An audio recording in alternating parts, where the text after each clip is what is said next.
Okay, good morning to everyone.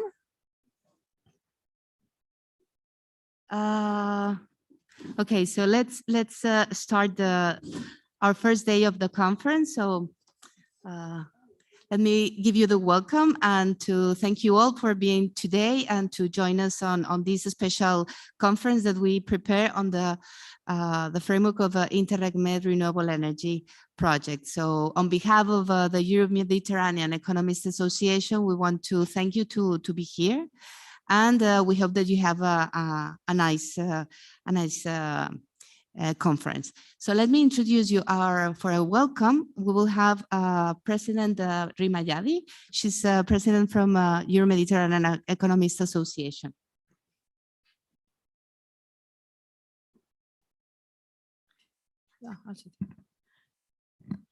Good morning, everybody.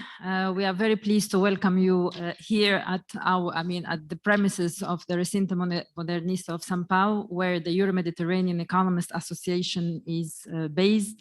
And we are very pleased to be partner of the project Interreg MED Renewable, which Cynthia Echave, she is the coordinator on behalf of the Euro-Mediterranean Economists Association. So just to start, for those who do not know what EMEA is, the Euro-Mediterranean Economists Association is a research institute at the regional level. And we are working mainly on economic policy and also acting on a regional level, being the point of connection between Europe, the Mediterranean, and Africa. So practically our research mandate is really working decisively on sustainability, inclusion, responsibility, and transparency. And we have been doing this for a few years already since our establishment in 2012. So we are trying really to work on innovative economic policies and models generally for the Mediterranean and Africa, to ensure that there is this interconnection between the different regions and trying really to work on win-win projects that are really beneficial for the different regions. Now, on renewable energy, I remember I met Danilo and Cynthia many years ago in Brussels, and they mentioned to me the ETU, the Ecosystemic, you tell me, the Ecosystemic Transition Unit, in which I thought from day one, it was a great platform and a great framework to structure any objective toward implementation and action.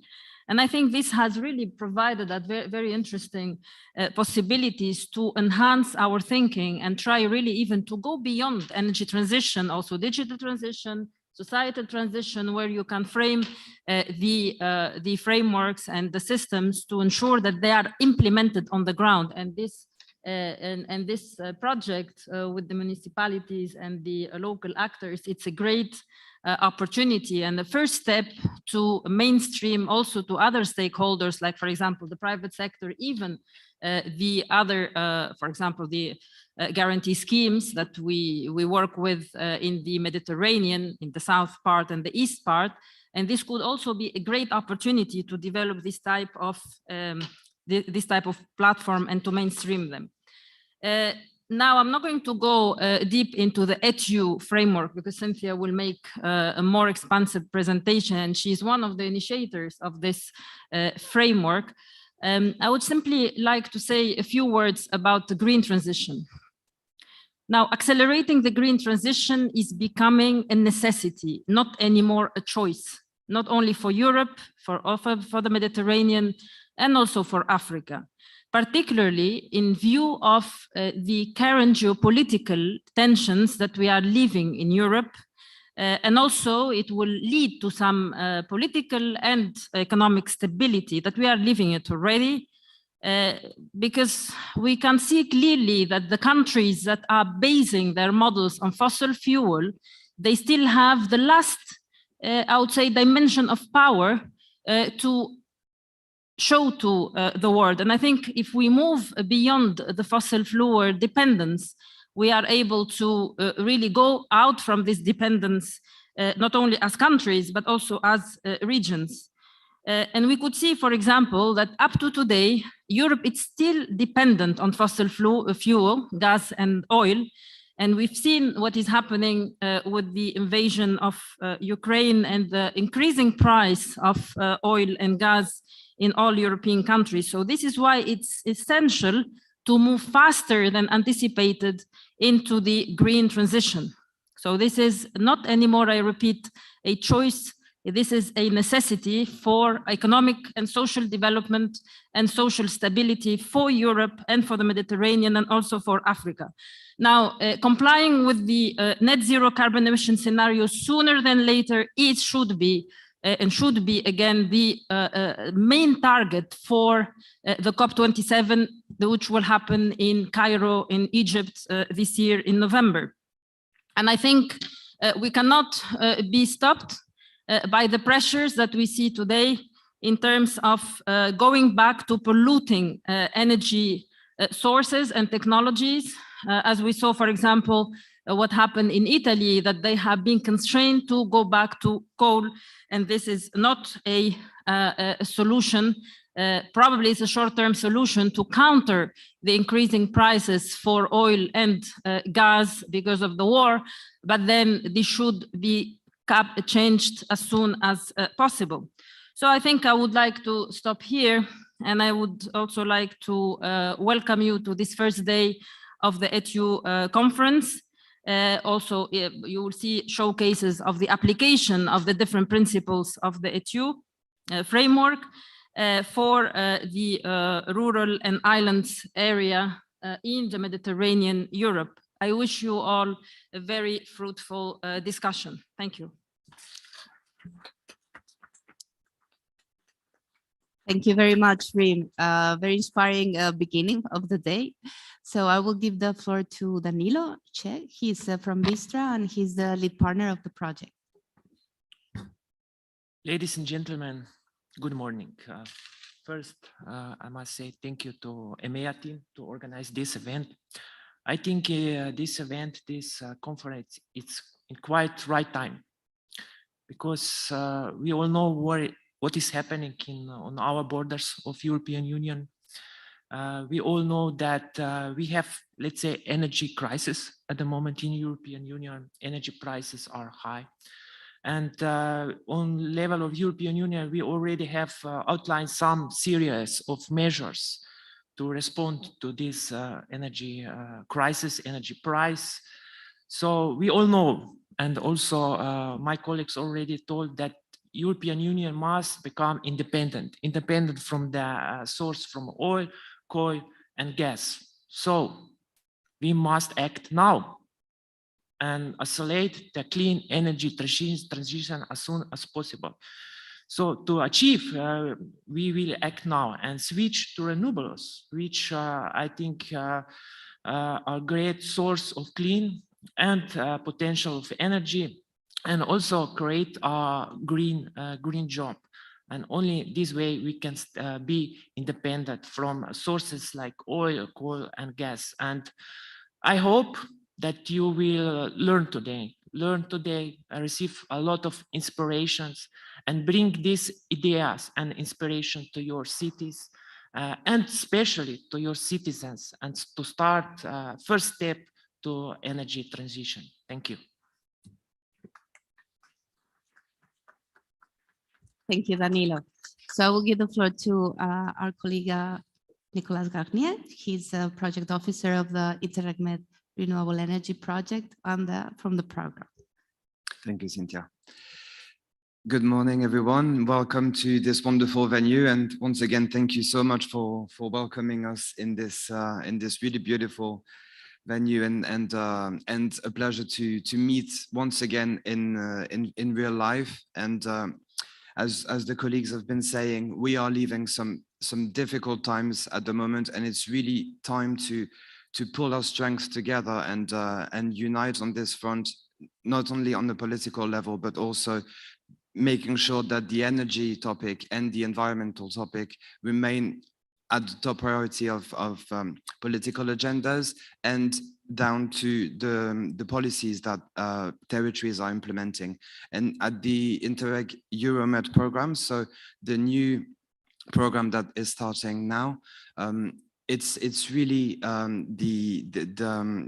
how we envisage this new era to keep supporting the territories in becoming more resilient, more sustainable, and able to respond themselves through cooperation projects to the challenges that the Mediterranean is facing. And it's really crucial that we move into this mission-oriented approach where territories are not left by themselves to fight these challenges. And with the ETU initiative and the discussions that we had already yesterday during the workshop, it was clear that there are some solutions that exist that have been developed through Interreg MED projects and also other initiatives. And by combining those forces and making sure that these are available and ready to be used by new territories, it really emphasizes that territories have at stake to build those bridges between the power of the public institution with the private stakeholders, with the local communities and the citizens, by altogether making sure that the territories get in this new era. So I think we'll have plenty of opportunity to discuss all this today and tomorrow, and see how each and every one of the territories in the Mediterranean, with their own specificities, can embark on this green and energy transition. Thank you very much, and all the best to you all.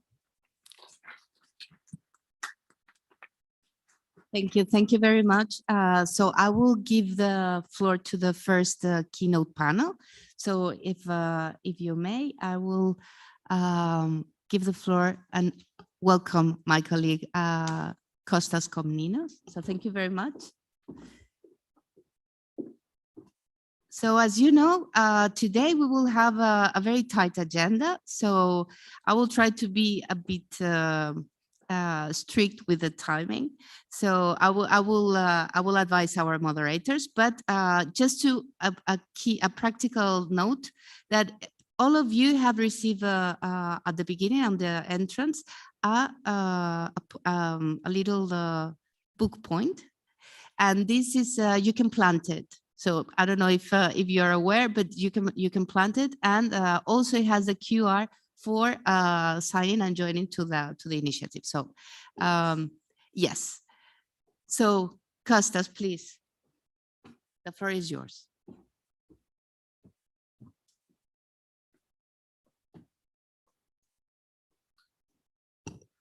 Thank you. Hello. Thank you, Cynthia, for the introduction. My name is Kostas Komninos. I'm the General Director of Daphne Network. Daphne is a network of island municipalities and regions in Greece, counting currently 56 members. So I'm an islander. Actually come from Lesbos Island, one of the islands in the north, quite affected, let's say, or involved in the refugee crisis in the previous years, but also with a very intense combined island and rural economy. So I know quite a lot, let's say, about islands, but also about rural development. So today I will coordinate and moderate this very interesting first panel, discussing about the findings of the work of the consortium and ETU, and how it can contribute in the current policy making work, but also the projects, the efforts to actually mature projects in island and rural communities regarding energy transition. So with this very short introduction, I would like to invite the panelists that they are currently here. I think that, Cynthia, if I'm not mistaken, all of the panelists are here except of Mr. Domets, that he will participate digitally.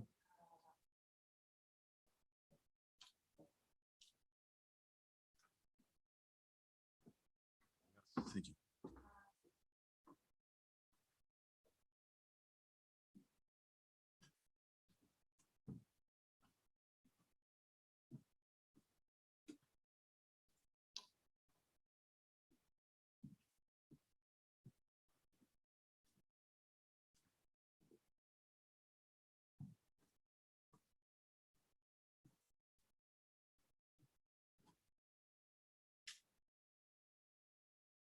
a microphone here, so I will sit here. Okay.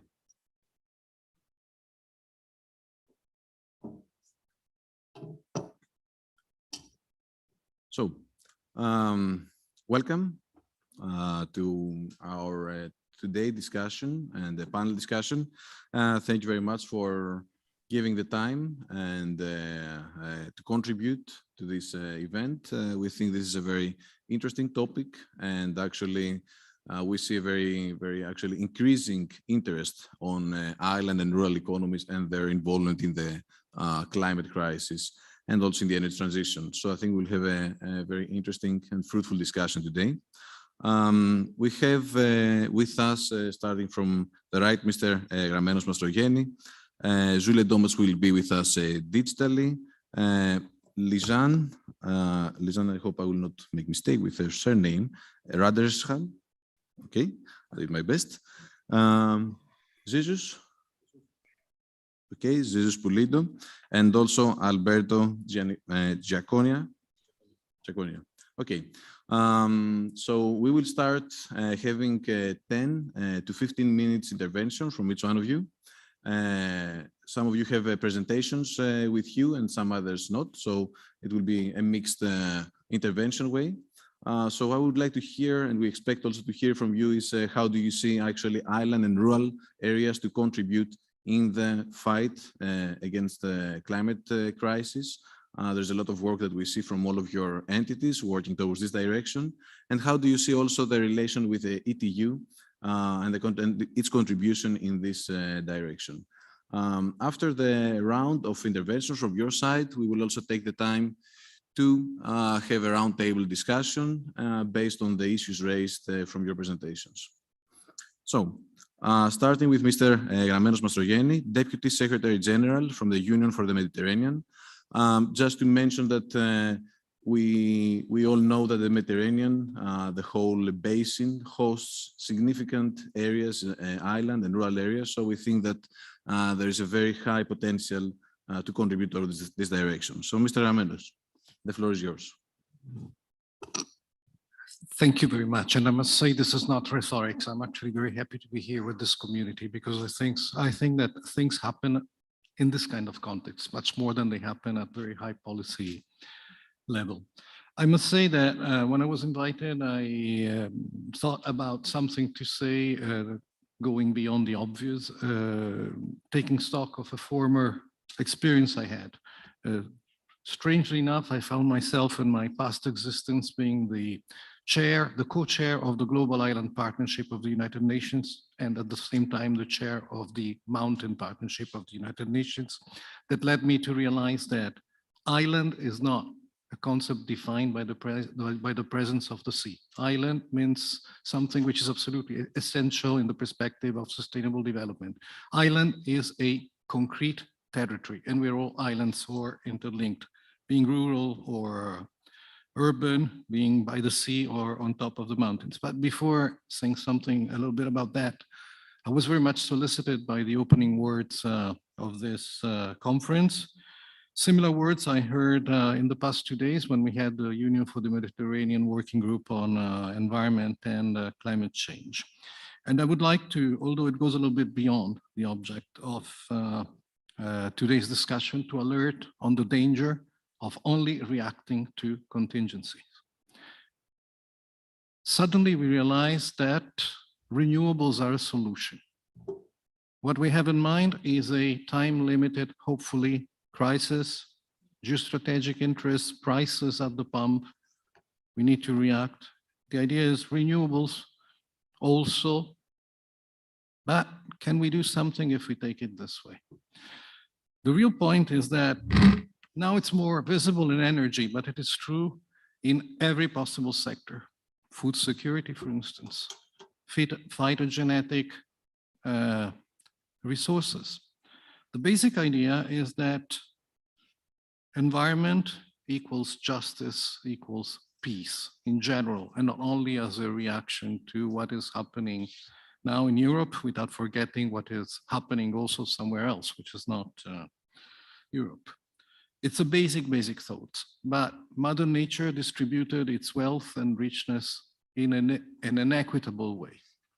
not in a uniform way, but in an equitable way. And this means that if we take a sustainable approach in everything, including energy, we all become interdependent, but not subjected to anyone. We, looking at scale economies, we built this mechanism of concentration of production, which is against the environment for the same reason that it is against society.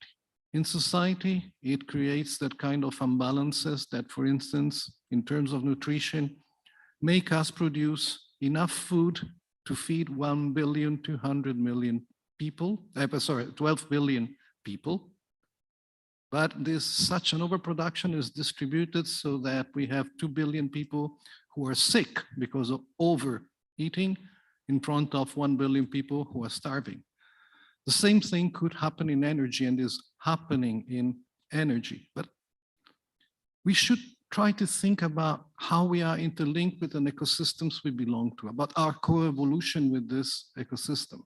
It is not by chance that those things that we are so keen about, like uranium or oil, are hidden under the earth. You really need to go and look for them and this kind of things. If you take the potential which is spontaneously offered by Mother Nature, to all of us, we discover that if you don't have potatoes, you have manioca. If you don't have sun, you have wind. And if you don't have both of them, you might have currents in the rivers or the sea. So I really, really hope that all of us collectively and the very high level policy makers to understand that what's happening now cannot be treated as one conjunction. We have to use it to understand that in general, we need to go back to what the ecosystem offers to us. Not only because it is efficient, not only because we now know that overcoming some energy accumulation problems, it will be even much cheaper than what we have now, but because this avoids to everyone to be subjected to someone else. Now coming, just navigating down from the very high things to our day-to-day challenge. Transition to renewables is not something that can be only planned top-down.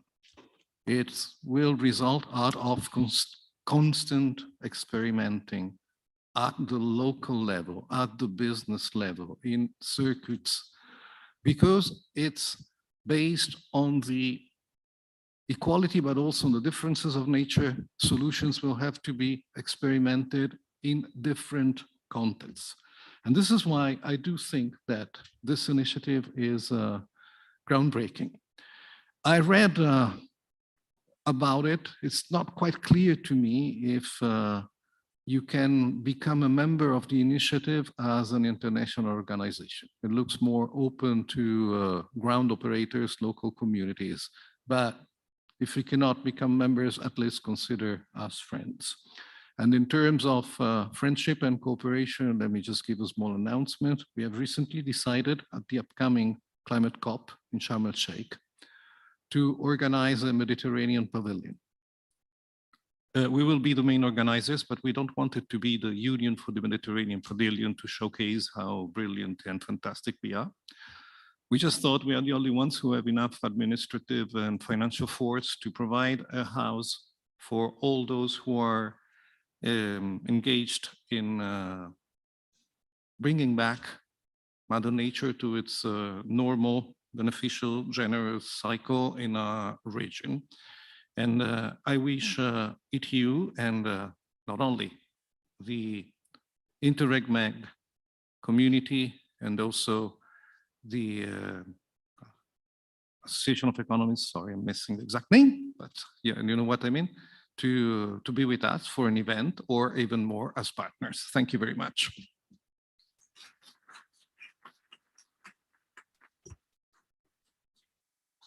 Thank you very much, Mr. Mastroianni, for this very thorough and inspiring, let's say, initial intervention. Indeed, we need to go back to the ecosystem and we need to look into the correlation of food with all the other resources and especially energy. We'll have more time to discuss about that on the way. We go to Croatia and Julia Domac. I don't know if our IT support can bring Julia in our screens.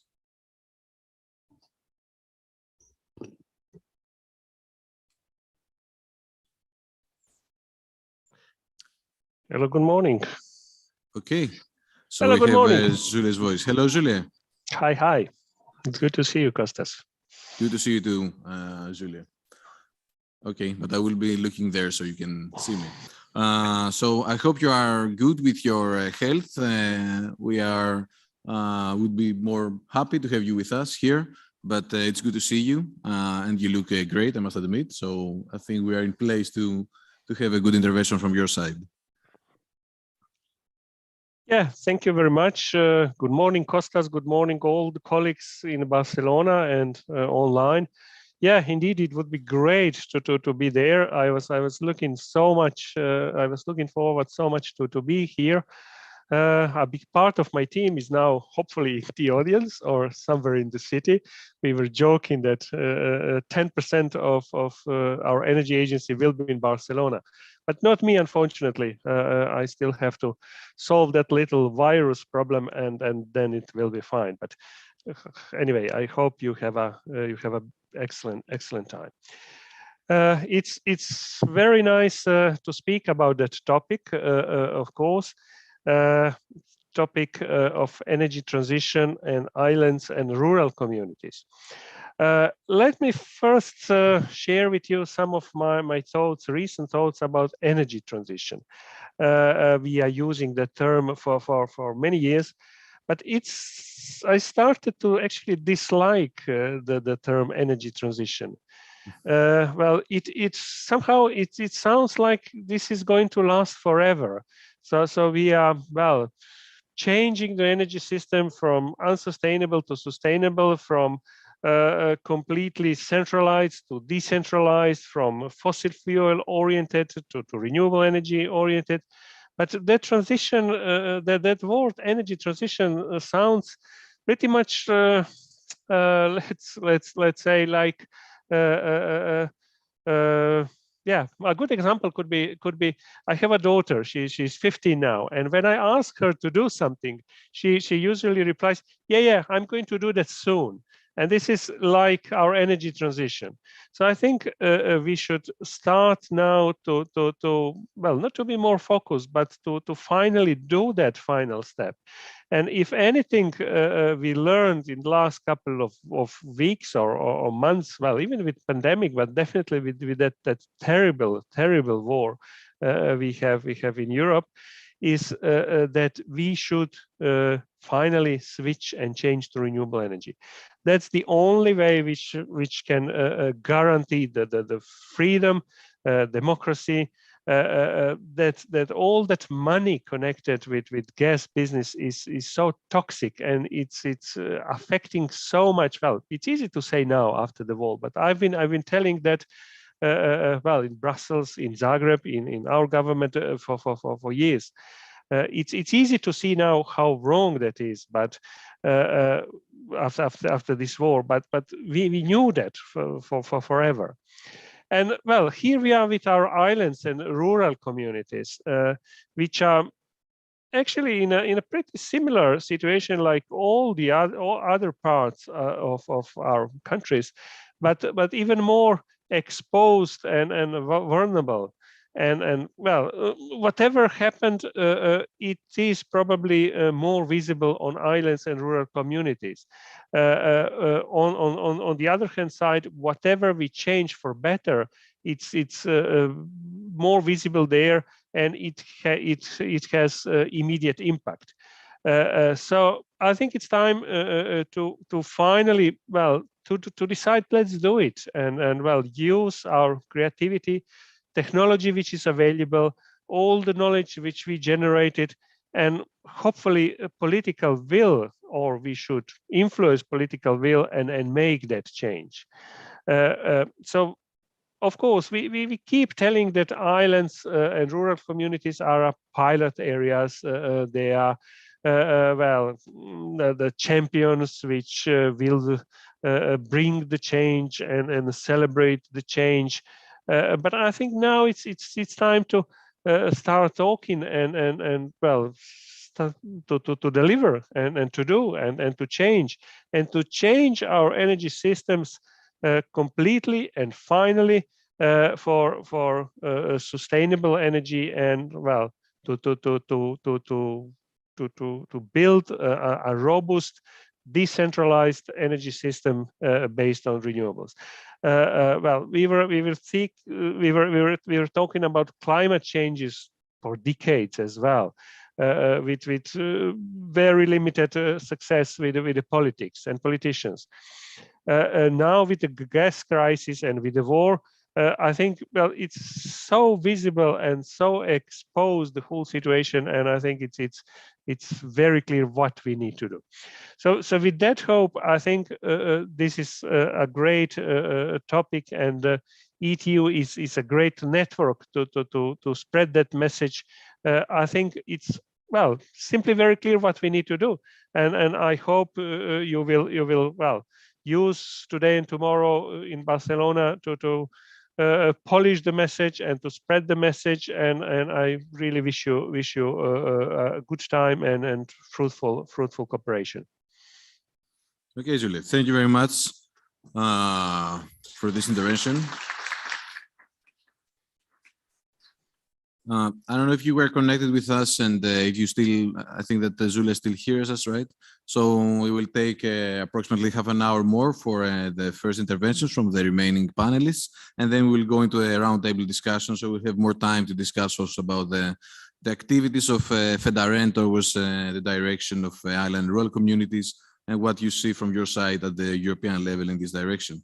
So I would like to give the floor to Lizanne, and as a policy analyst from the OECD, and we are aware that the OECD has lately announced a rural agenda for climate action. I think approximately October or November 2021, it was presented also at the COP26. So I think that the OECD has been focusing on rural communities and the islands. So Lizanne, the floor is yours. Thank you very much, Kostas. And I would like to thank also Cynthia and everybody involved in this project for the kind invitation to speak here and the opportunity to give a bit of an insight about what we are doing at the OECD on rural development policies and policies for island countries today, island states and regions. I'm a policy analyst in the rural unit, and we have a working party on rural policy to which we work to. Just to give you a brief background for those who are not maybe very familiar with what the OECD does. We're an international organization. We sit in Paris, and we have 38 member countries. Many of the countries that you're from are members to the OECD, a lot of European countries, but also countries in Latin America, Chile, Colombia, as well as North America, the United States, Australia, Japan, and Korea. And we work in the form of committees where different member countries come together and discuss policy issues. And in the part that I work on, the member countries come together to share leading policies on, as I said, regional and rural development. And I will, as you all know, and as we already have seen, addressing the climate change and transitioning to a zero carbon economy is really a challenge or a transition of unprecedented scale that we need to embark on, even more so in this geopolitical crisis that we currently face, and the need to really transition out of fossil fuels and enable more renewable energy creation on the ground. And I wanted to give you a bit of an insight on the data that we produce in this context, because the OECD is a lot about data. And we think that rural places are really fundamental part of this transition because they not only cover 80% of the territory of OECD countries and therewith contain the vast majority of natural resources, biodiversity, and ecosystem services that sustain our lives fundamentally, but also we see that while the emissions in cities are greater, if you break it down to the per capita level, we see that actually the average emissions are higher in remote regions. They are about three times higher, and we often try to break this down according to different regions and different typologies, because we think that it's really important to not only see rural against urban as well, for instance, but there is a granularity, and we try to depict this granularity in the data that we provide. And then on the other hand, obviously, this is not only sort of a challenge that we face, saying that rural areas have a specific sort of greater transition because they have per capita more emissions, but also they're actually leading in renewable energy production, which is probably unsurprising, but sometimes it's good to actually have the data to prove this. And we see that obviously because they have the open spaces and the low population density where you can build wind and solar energy sort of systems, but also often we see that when we sort of study these developments, it's not always that we see renewable energy translates directly into sort of a local benefit, but it's really important to assure this in these local energy systems, that they also create an innovation potential within the community, and they allow sort of also linking these developments into other and economic development sort of trajectories. And then obviously the community involvement is really important. And I know that I'm preaching to the choir here because you're the ones who are leading on this, but it's something that we think is very important to point out also to our member countries and to sort of the national level policymakers, that these place-based policies and the community benefit is essential in this context. And then I wanted to talk to you about what Kostas already mentioned, is the OECD's Rural Agenda for Climate Action that we launched at the last COP26. And it's an agenda that sort of points out 6 policy areas that we think are really important and that would sort of work on the intersection of building sort of rural, supporting rural development, but also sort of contributing to climate action. And they go far beyond sort of only renewable energy. But I think what is important here, I just wanted to outline sort of the 6 points that we think are essential that we take up in this agenda. The first one is obviously we need to improve the evidence base for regional and the local level, because what you can't measure, you can't manage. And this is something that OECD is really about, and we try to put some data behind the action as well. Then we think capacity building on the local scale is really important. We think that there's a lot of good practices out there. A lot of them are in this room today, and we think it's essential to build sort of these bridges and talk to each other and enable the learning between the communities. And then the other 4 areas are a bit more sort of on the thematic level. So they state that we need to sort of focus on the renewable energy building and the links to innovation and community practices within that. We need to shift to more sustainable land management. There is an opportunity to accelerate also the circular and the bioeconomy in this context. And obviously that is essential to decarbonize transport, especially in rural places, because we also have numbers on this, but they're highly car dependent. And this is sort of the challenge. And also rural places don't have the opportunity, because they're much more scarcely populated, to sort of rely on public transportation opportunities. So we need to be a bit smarter in thinking about what works in this transition. And during the launch that we had in Scotland in the fall, again, we saw that it's important to have tailored approaches to this green transition, and that rural places are diverse in sort of the needs that they have. It's important to highlight leading policy practices for climate change and rural development, and sort of see rural places as a resource, and uncover sort of the potential that is there also through an enabling environment that comes from the top. And then what we think is also important to highlight sort of the co-benefits these actions can have. So it can create jobs, it can create other sort of well-being benefits as clean air, clean waters, and so forth. And then obviously, it's not only the governments that need to take this action, but it's also, we need to work in collaboration with the private sector, and private investment is really needed as well in this area. And then I wanted to just, if I have the time, just quickly dive into another example that we have. I currently work with the island of Gotland, which is an island in the Baltic Sea. We do a territorial review with them. It's a study that sort of looks at the entire island and its development trajectory, and gives recommendation to the island government, but also to the national government. And I would just wanted to give you a quick snapshot here, because I think it might be interesting. And it's a bit out of the focus that you have with the Mediterranean, but likewise, I think might be interesting.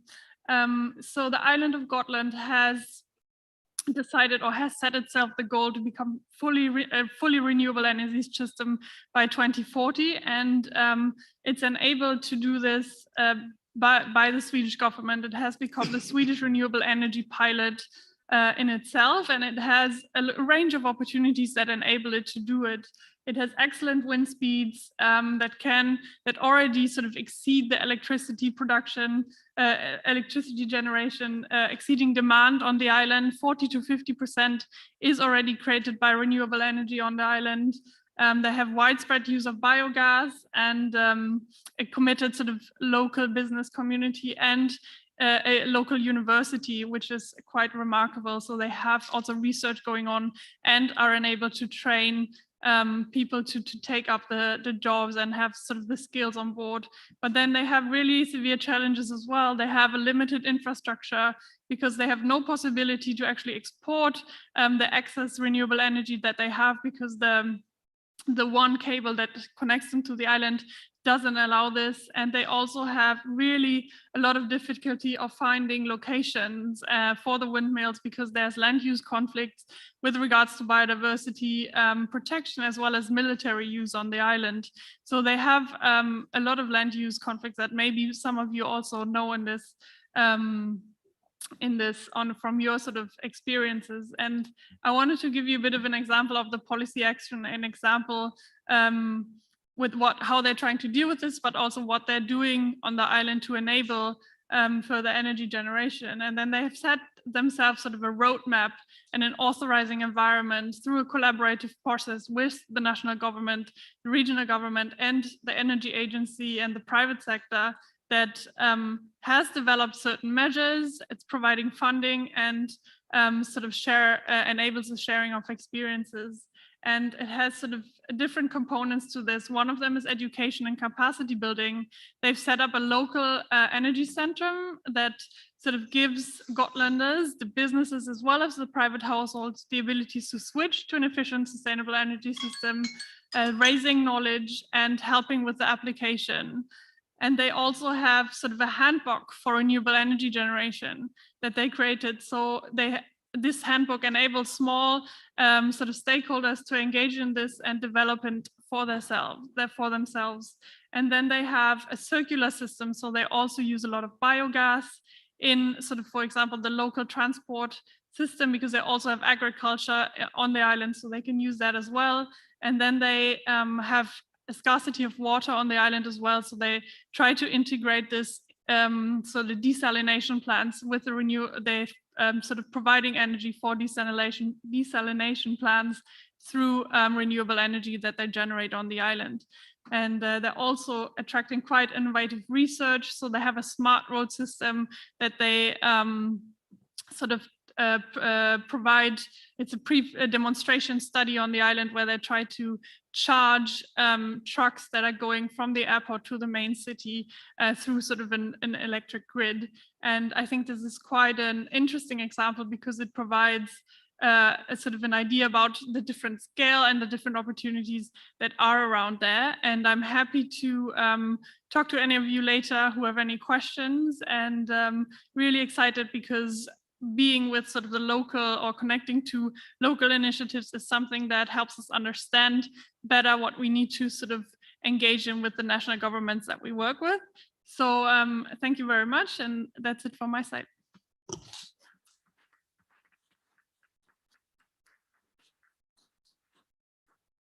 Thank you, Lisanne. That was really interesting, and we are glad that there's this coincidence of the rural agenda announced from OECD and their work we're doing under ETU. And I think that there is plenty of room for collaboration at the level of OECD, but also with the partnership and the project. Cynthia and Danilo, I think we should look deeper into this perspective. Also, Gotland, I think it's an excellent example. I have visited Gotland a couple of times, and we are always presenting. It's one of the good practices towards the direction of 100% renewables, but also combined action, combining also rural development. With that, I would like to give the floor to Jesus Polido and to give us their perspective regarding the role of islands and rural communities in the energy transition from a regulatory perspective in terms of energy. Islands and rural areas have significant challenges when it comes to regulation for energy and can be enabling or can create also barriers. So we'd like to hear you. Thank you. Thank you, Kostas, and good morning to everyone. I also want to thank the ETU and Cynthia for giving me the opportunity to be here.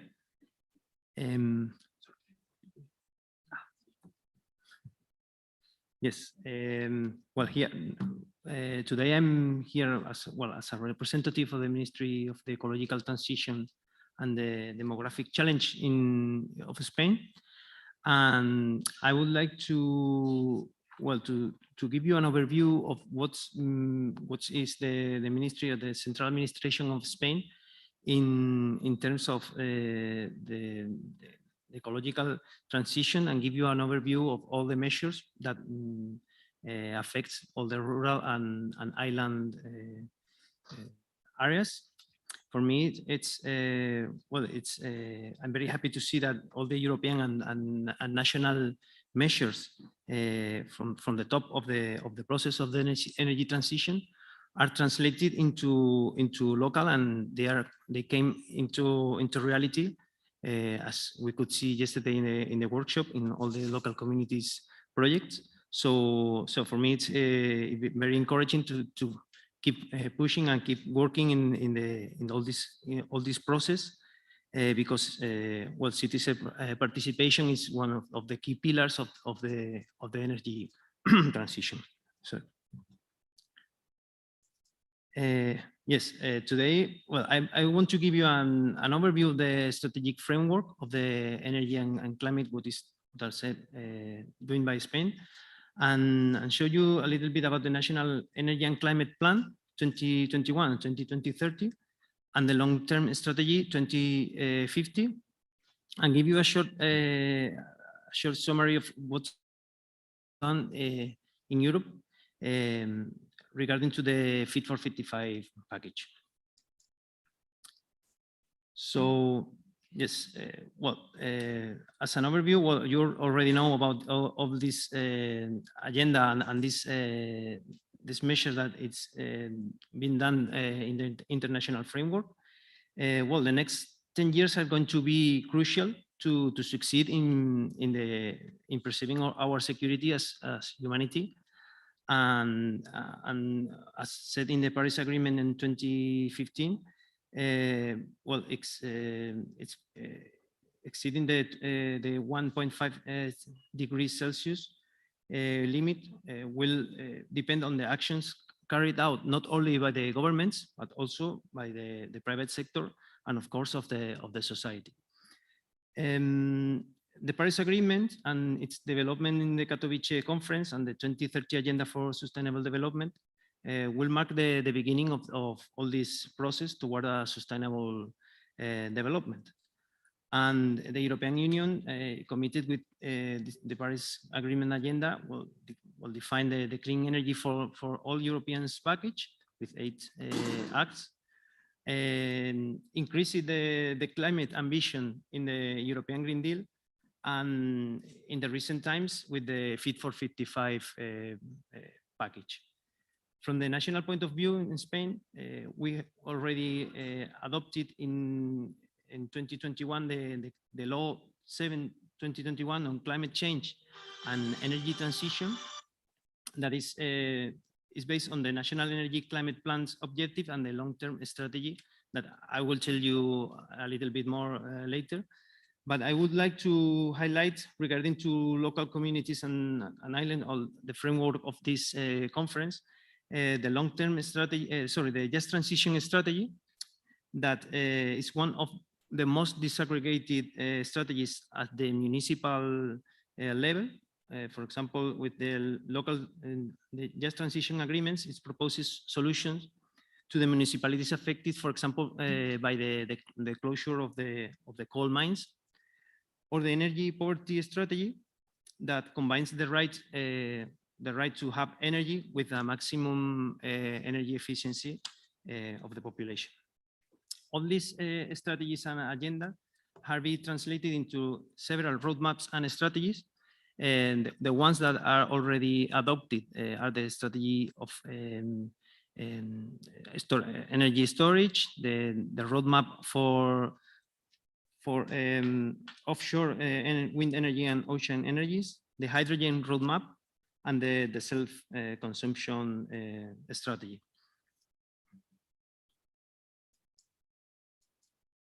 Yes. So this Spanish objectives already set in the National Energy and Climate Plans.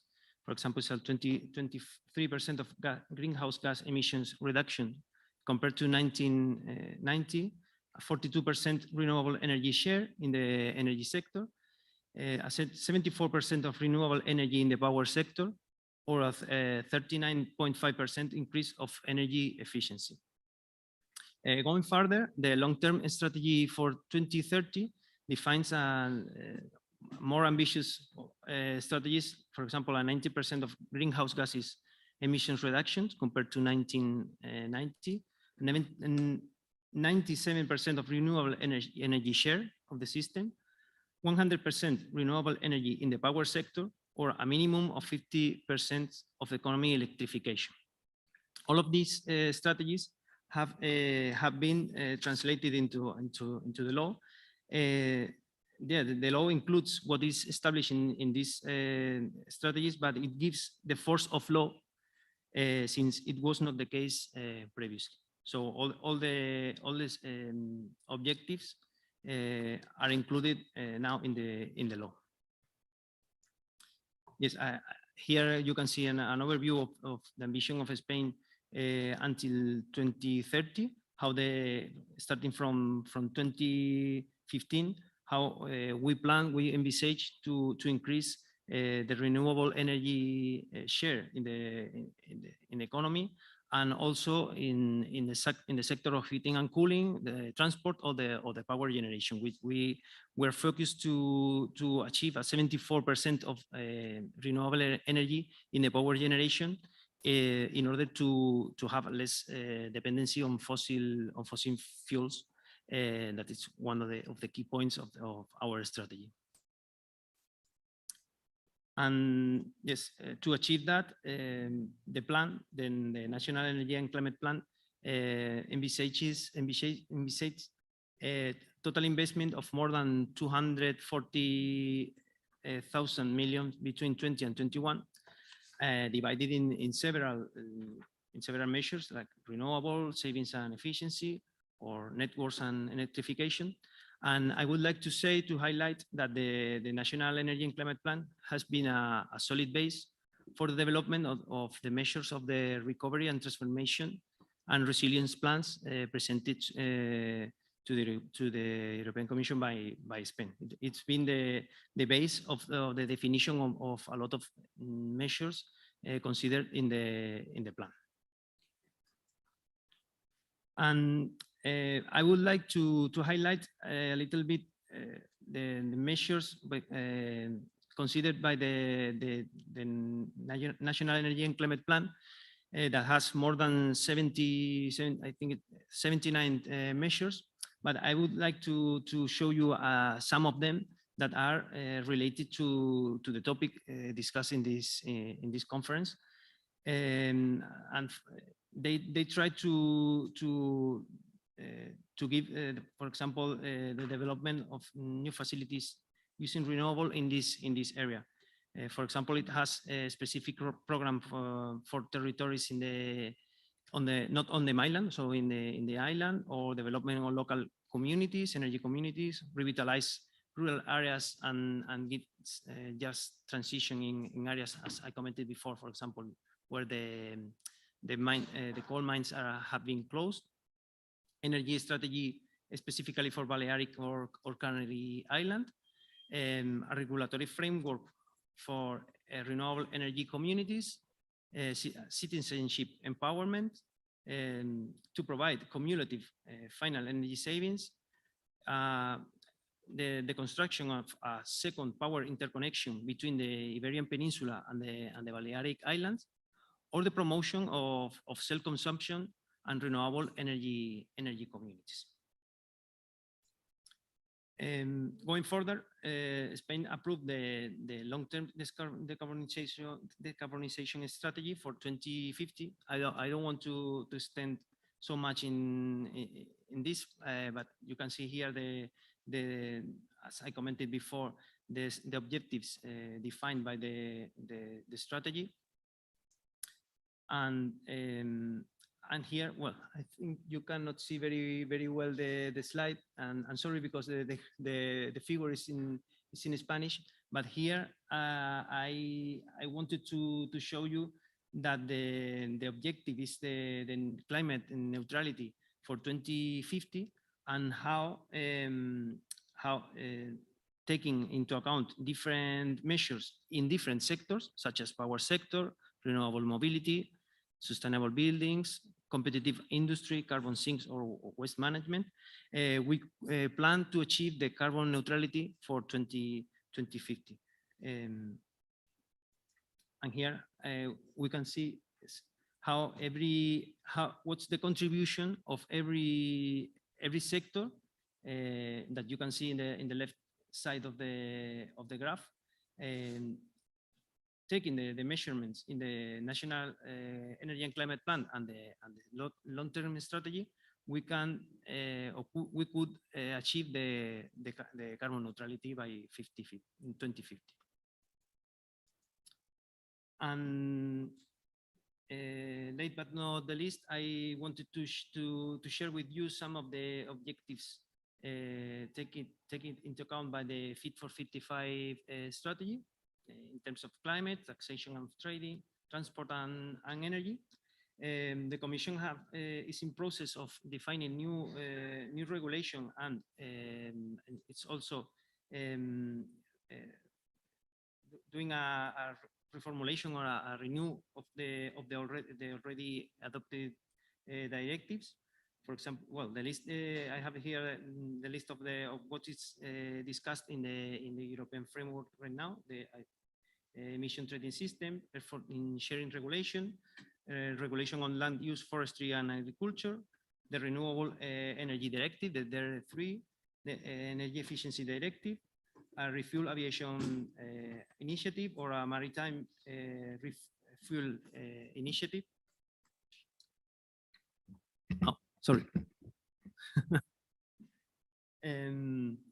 Yes, the energy taxation directive, or the carbon border adjusting mechanism.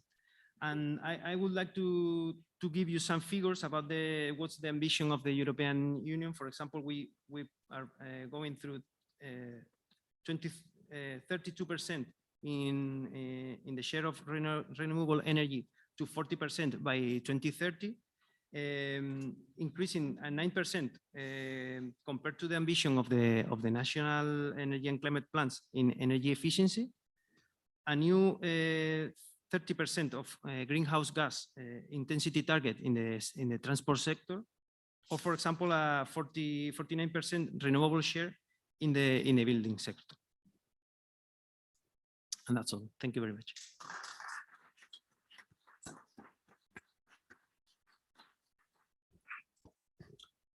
Thank you very much, Jesus. That was a really impressive strategy regarding the short-term, mid-term, and also the long-term visions. And we hope to see similar policy agendas and plans from the other member states. And we see that is also trying to target also the specificities of island and rural areas in your strategy. And this is promising also for our side. I would like to give the floor now to our last speaker for the panel, to Alberto Giaconia from EMEA, a researcher and project coordinator. Alberto, would you like to share your thoughts and presentation for this session? Okay. Okay, can you hear me? Yes. Okay. Good morning. First of all, it is a pleasure to be here. I would like to thank especially Cynthia, EMEA, and all the colleagues actively involved in the ETU initiative. And I think for the invitation. This is a wonderful venue, and also for the very interesting discussion we had yesterday and we are having today and tomorrow. So thank you very much. In my presentation, I will take some topics already introduced by the previous speakers, and as for example here, so before I introduced the strategic framework for energy and climate in Spain, I will introduce the strategic framework in Italy in my presentation, and then I will try to provide some special focus for islands and rural areas. So this is my intention is to provide some what is going on at the national level, but then what can be done in islands and rural areas, and specifically how to make challenges become opportunities in this context. So first of all, similarly to Spain, also in Italy, in 2018, the Italian government submitted the national plan for energy and climate, and this was finally approved in the end of 2019. And again, we had some ambitious targets. Now I have seen the targets in Spain are even more ambitious, especially for 2030. We are talking about a 33% reduction of greenhouse gas emissions by 2030 versus the value in 2005. And we are talking about non-ETS, so we are not talking about emission trading system sectors, but this is what is most important for example, for highlands. We are talking about transports, we are talking about agriculture and residential activities. So this is the context, and also the increase of the share of renewable energy in the gross final energy consumption from 18% of 2020 up to 30% in 2030. And specifically, there is a more than double, we are more than double targeting the increase of final energy consumption in the transport sector. This was 10%, mainly biofuels in 2020. This has to be increased to 22%, mainly using light electrical vehicles. So this is what is currently going on as a strategy. Of course, there are main objectives to be achieved, and of course phase out of coal mines and the use of coals, implement policies and measures to reduce greenhouse gas, including higher CO2 prices, and special fiscal, economic, regulatory, and policy instruments to be used. And here I also want to highlight the need to become less dependent on imports by increasing renewable sources and energy efficiency. So this is the national plan. And in order to implement this plan in 2021, the Italian government established a ministry for that. That is the Ministry for Ecological Transition. Now I found out that in Spain you have the same ministry, and EMEA is the organization where I come from. It's similar to EMEA, it's an N instead of M, and we are a national agency for new technology, energy, and sustainable economical development. We are kind of operative arm for the ministry. Basically, we are researchers. I am experimental researcher, but now I spend much of my time to support, to provide my experience to the ministry, to help in the implementation of this ambitious plan. And okay, this is the plan, but where are the resources to make all of this? Financial resources currently are mainly obtained from what we call the Recovery and Resilience Plan. This is the largest national plan approved under the extraordinary Next Generation EU response to the pandemic crisis. This is a huge investment.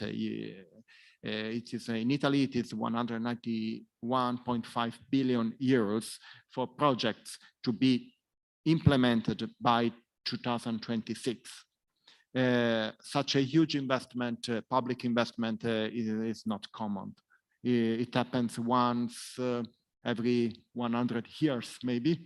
The last one was after World War I. And so I think we have to take this opportunity to drive what we call the ecological or the energy transition, but someone says this is an energy revolution. So, and inside we have a mission M2. This is a green revolution and ecological transition, which takes the largest share of this huge investment.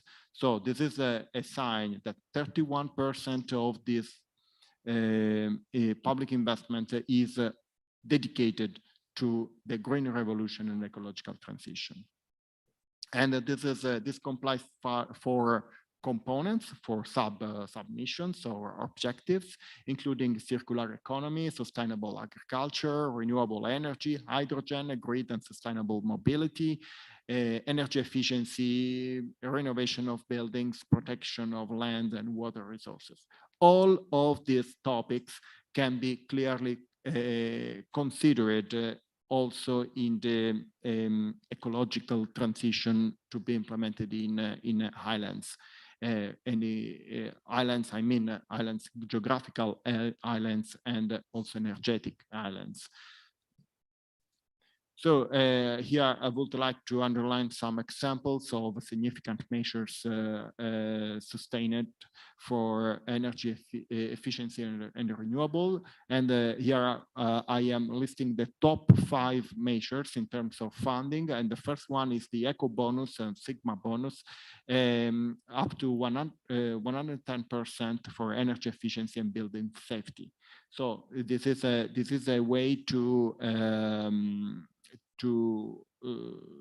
put in the ground projects that revise and restructure the current buildings and make buildings more efficient and make also final users become prosumers and also be completely involved in the transition.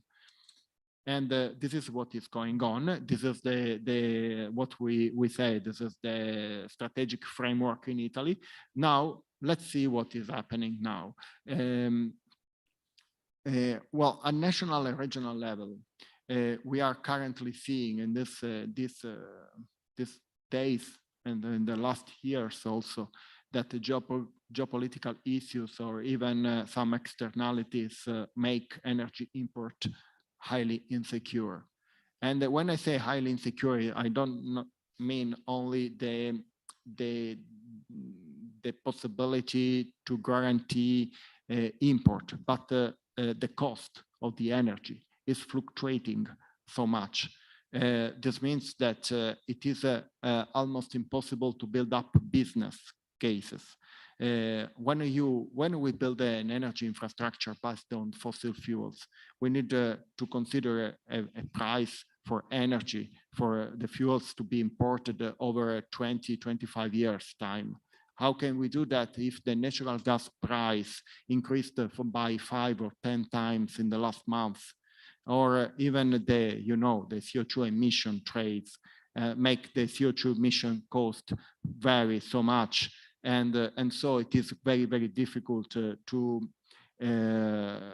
build up business models or business cases on a concrete basis. What we can do is to count on own resources, and the renewable resources are known, so and sure, and so this is an issue, and I think this is an issue that is much more critical for highlands and rural areas, because access to energy resources, imported energy resources, becomes more and more difficult, because these in most cases are not well interconnected with the main energy networks. And additionally, we have to consider that when we consider renewable energy, non-programmable energy sources, again, we have another problem to face. This is the problem is that the fluctuations of the energy cost by hours, by day, or by season, and the increasing penetration of the renewable energy sources is leading to curtailments. And the cost of the energy is varying very much. You remember 2 years ago, during this period, during the pandemic, we had a huge solar energy production, for example, in Italy, but I think also in Spain, in Greece, and but unfortunately, the consumption, the demand was very low, and this means that the cost of the energy dropped, and in some cases we have the reverse situation. So we have also to implement and to put in the ground the technologies that allows us to overcome this barrier. And so this is the reason why, and this is the last slide, I would like to emphasize that in the case of vulnerable territories, these challenges can become opportunities for the energy transition. Okay, I emphasized and I mentioned that the funding instruments are now made available in the next years. We are not talking about 2050, but we are talking about 2025, 2026, for example, through the National Recovery and Resilience Plan. And it is very important to induce local economic growth. This is the case, for example, when we build up a plant based on a technology that is imported from, I don't know, from China, or from other country. Most of the investment will not end in the local area. We have to consider that the plant has to be managed, has to be operated, maintained, and that this will build up the local economy. And it is very important for the job creation in the area where the plant is built.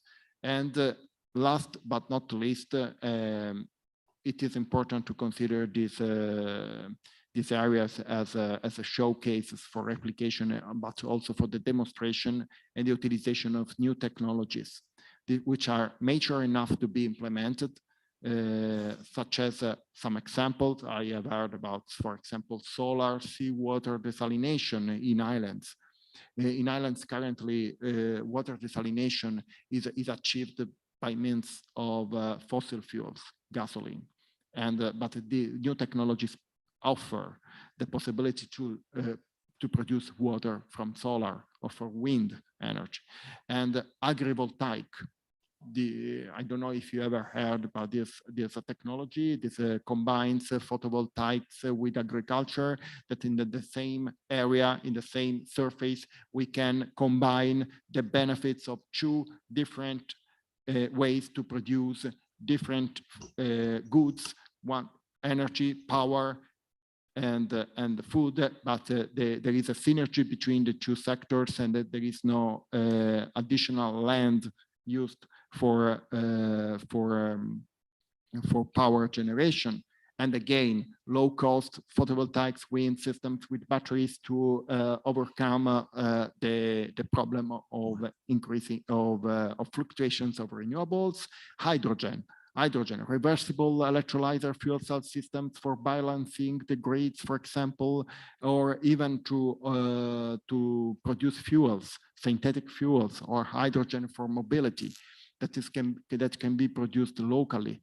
And I know there are some projects already implemented in some islands using, for example, islands, and of course in the circular economy. In a circular economy context, we have to consider the possibility to apply new technologies for waste to hydrogen, to energy, sorry, conversion. So I thank you very much for your attention and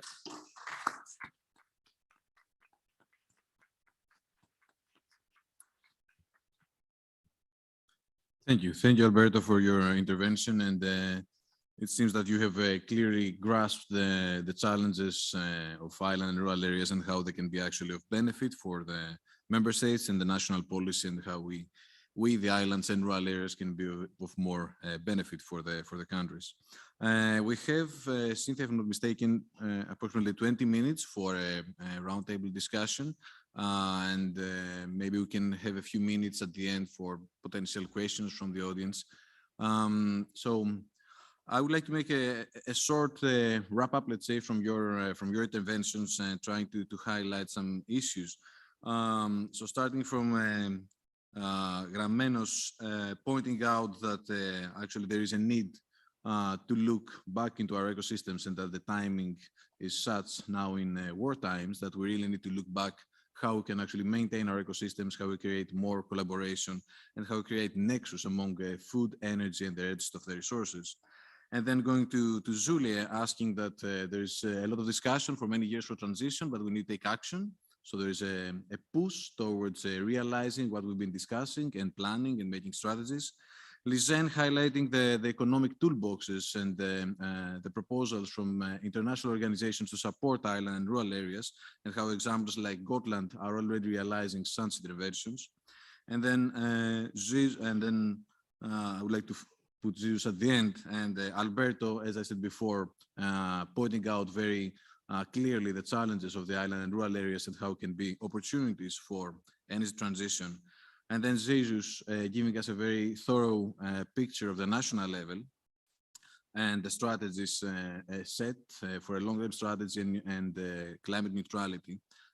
However, I would like to make a pause here and say that we see, on the other hand, that there is different strategies and different plans and different keywords, and also presenting the national but also European policies as representing the Spanish government about the just transition, the decarbonization agenda, the energy poverty agenda, the renewable energy strategies, the energy efficiency strategies. So we have different strategies that we need to put under an umbrella. And when we also try to go back to the ecosystem and try to have an ecosystemic transition approach, and we need to bring nexus with water, waste, transport, mobility, territorial equity, and all these issues, we end up in a cloud of fragmented keywords and strategies that probably what also Julia said, we keep on discussing about transition, but we need to take more action. So with that, I would like to give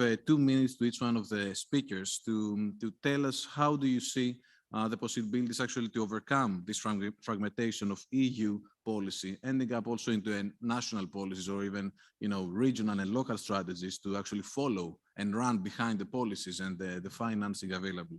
How can actually give some space for more integrated and ecosystem or people-based, let's say, transition? And how do you see the role of local, regional players, authorities, and citizens into this effort?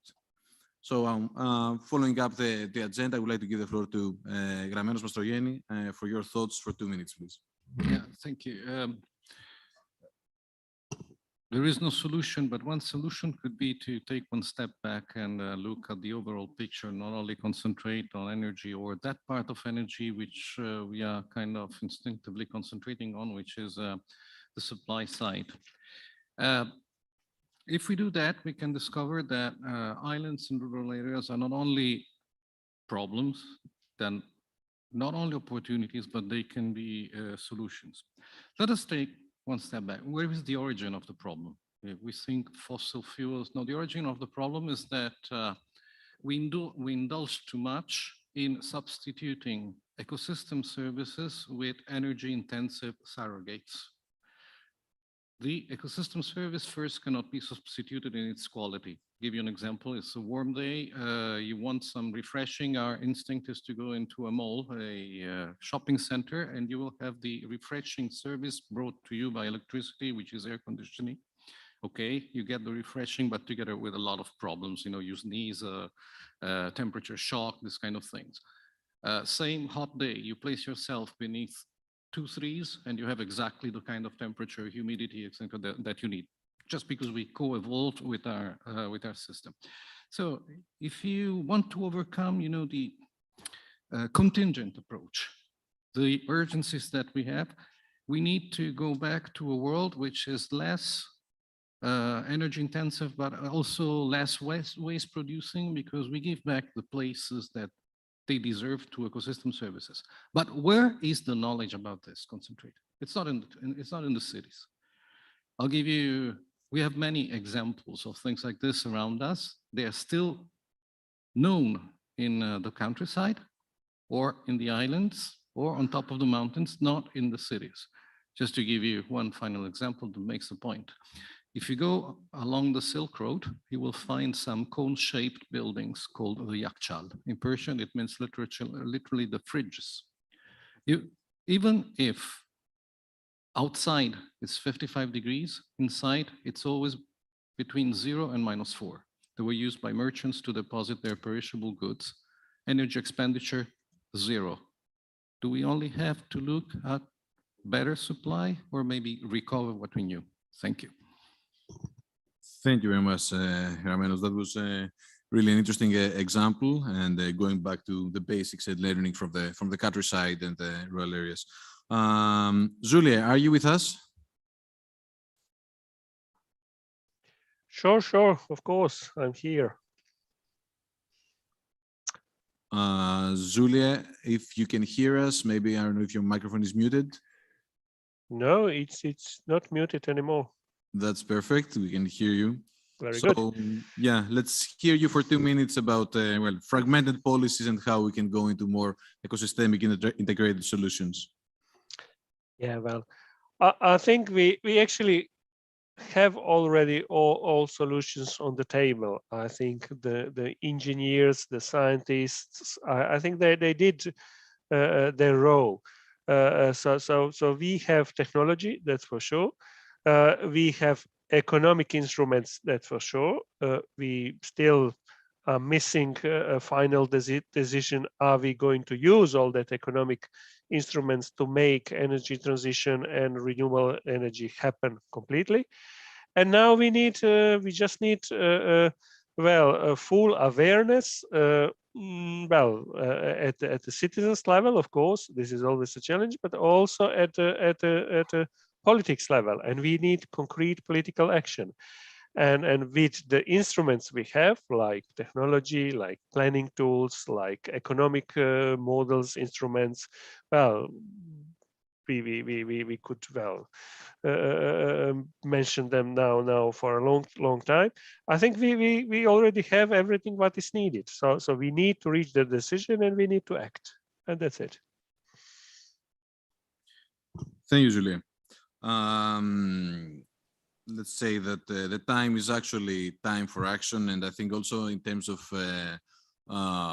policy policy period, let's say. I mean, having an MFF in place and an RRF in place, we really need to work on maturing projects and giving and producing results. So I would actually agree very much with Silvia that most of the toolboxes out there, ETU toolbox is also here, and we need to make an effort to proceed with the implementation. Lisanne, let's hear you. Yes, thanks.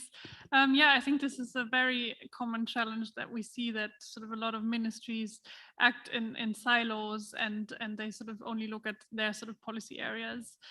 Within the work that we do, we also look at these challenges of what we call sort of in a broader sense multi-level governance, and we try to look at them as sort of in a way of the horizontal level, so the horizontal coordination between different policy areas, but also sort of from the vertical level, so from the ground up, so from sort of the local level, the subnational level, but also the national level. And I think if you look at sort of the more horizontal challenges, what you can do is obviously you try to build these bridges between the silos. So you try to have, quite concretely, you can have staff exchanges between different departments, you can have roundtables, you build sort of these areas where there's touching points, you try to build maybe more teams that are sort of interdisciplinary. So you create awareness for different areas in sort of a concrete term, and then sort of on the vertical exchange as well. I think it's quite important that we see this integration,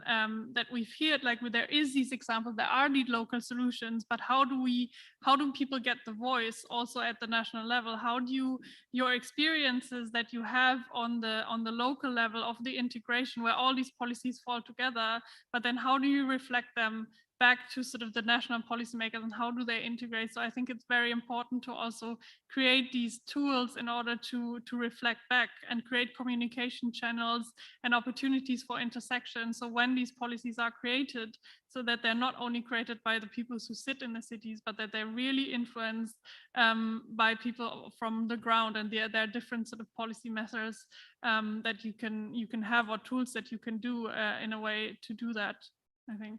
Yeah. Thank you, Lisanne. The time is running out, so let's proceed with the intervention from Jesus and then Alberto. Let me please share your thoughts for 2 minutes. Okay, thank you, Kostas. Well, as you said, we have a wide range of measures, and I think it's a big challenge in general, for policymakers or the society in general to put in place. But well, I would like to highlight some quick points, like well, the administration should give the tools, or is going to give the tools for implementing all the energetic transition. And as a few examples, we have the recovery plan. Is a big opportunity that we don't have to lose. It's the train that we must take, and we have to facilitate the local communities to develop these projects. For example, I think we may take a look, for example, to administrative burdens to facilitate these local communities and to incentivize them to develop energetic projects. Sorry. And yes, I would like to keep an eye also in that we have major technology to implement massively in photovoltaic or wind power, but we must keep an eye also in research and development, and we have to facilitate this new technology to develop. For example, hydrogen. The market is giving signals to go for hydrogen, and it's also a trend that we may not miss. Thank you very much. And Alberto? Yeah, of course, I agree. Ecosystemic integrated solution need full involvement of citizens and the public authorities. Well, now we are moving from centralized energy production to more decentralized energy production, meaning that we are having more people and communities involved in the process, more distributed in the territory. And for this reason, as highlighted also by Lisa, communication channels are really very important. In Italy, for example, in particular, we are suffering very much the social acceptance of certain technologies. For some reasons, society or communities do not accept. But this is a matter of communication, of good communication with people. For example, when we want to build up wind farms, or even processes to waste recovery of energy sometimes are very difficult, and so it is important to communicate and to learn people from even from schools up to larger community, and also speed up the authorization of projects. Sometimes it takes too long time, and there is a current discussion in Italy, for example, on that, how to speed up the process, sometimes taking years. This is not acceptable now that we have to put in the ground projects in a few very short time. So thank you. Excellent. So yeah, thank you for your views and statements on that. Just to maybe give an additional element, and Cynthia knows from the beginning of our collaboration, we've been working very much on the islands issues as Daphne, in collaboration also with other island entities across Europe. Actually, also you met Julie and myself. I'm also Vice President in Federation Island and Rural Work Group, and we work a lot on the islands energy transition. And an element that we are working a lot regarding fragmentation and trying to create interconnections among different infrastructures and projects, and the development potential of rural and island areas, and focusing on islands. We've been looking into the ITI tool, the integrated territorial interventions of the cohesion policy, and just want to highlight that in Greece currently, this is not all member states use it actually. I don't know in Spain or in Italy what is the situation, but in Greece currently, ITIs, integrated territorial interventions, are used both for the urban areas but also for rural and island areas.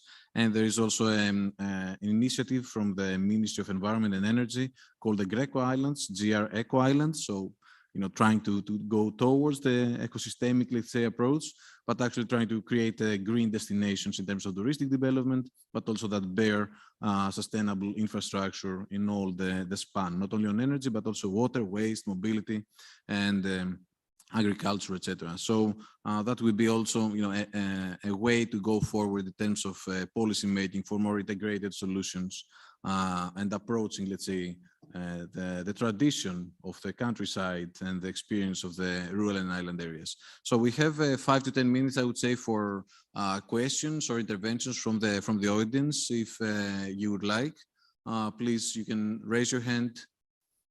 Do we have, Cynthia, a microphone maybe? Is there a mobile microphone that we could use for our... Yep, I think we will have it with us in 5 seconds.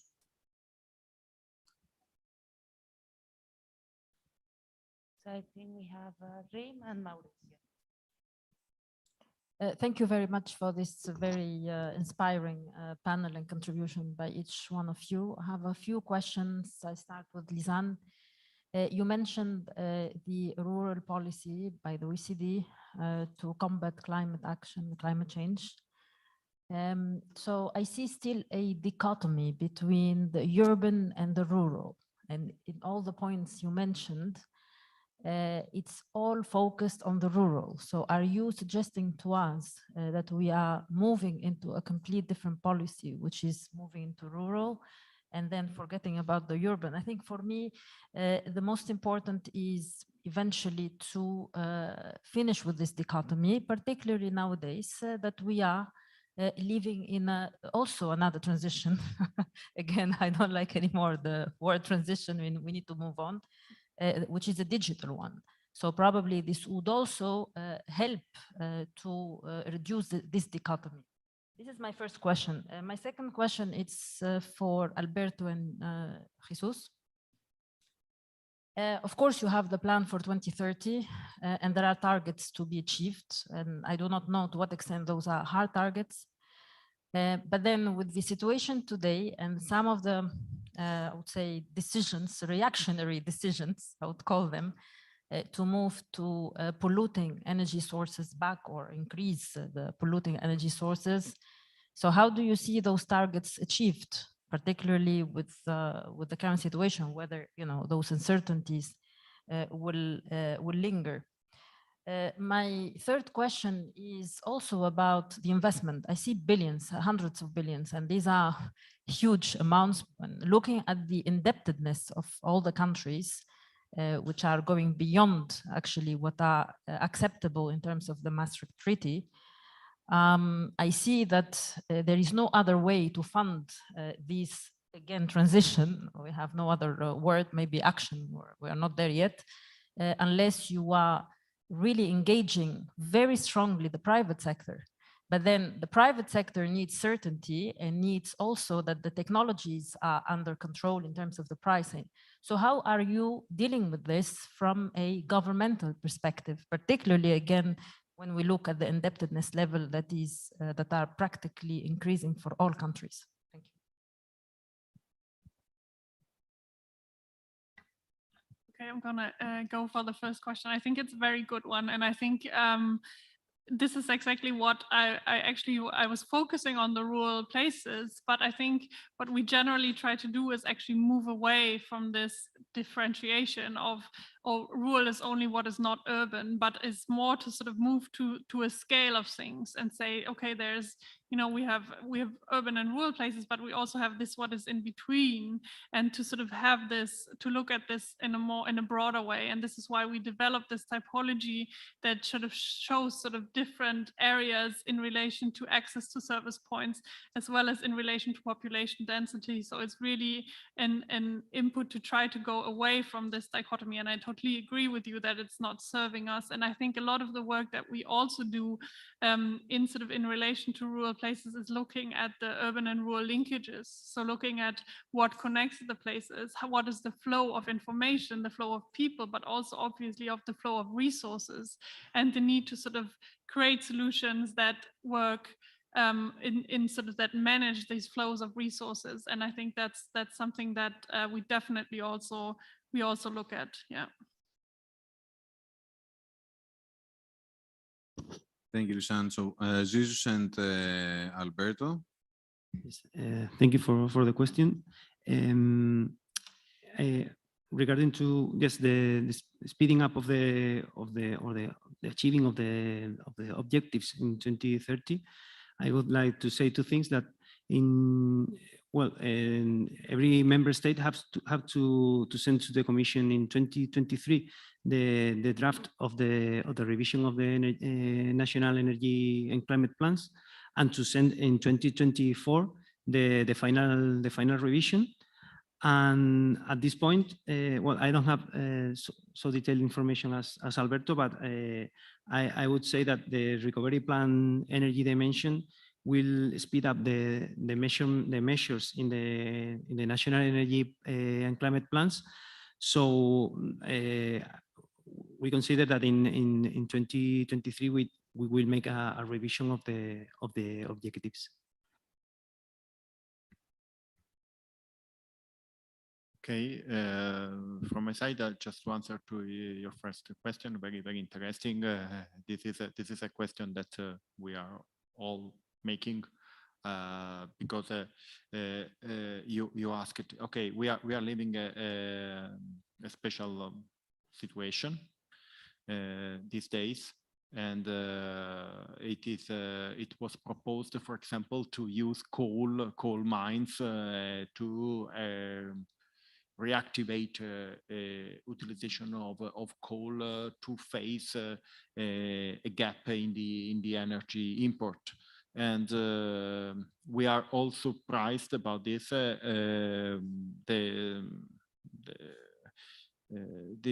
It is okay. We consider, I think that people consider this as a very transient situation, and these reservoirs are considered as a strategic saving of energy that can be used in the future. But in the same time,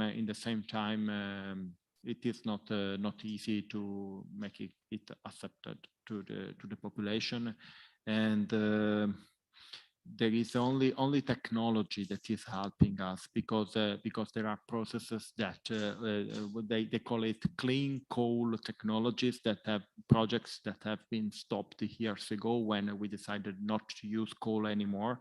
But these technologies will convert coal to gas, to methane, and then this means that coal can become a natural, the coal reservoir, coal mines can become more similar to natural gas mines wells.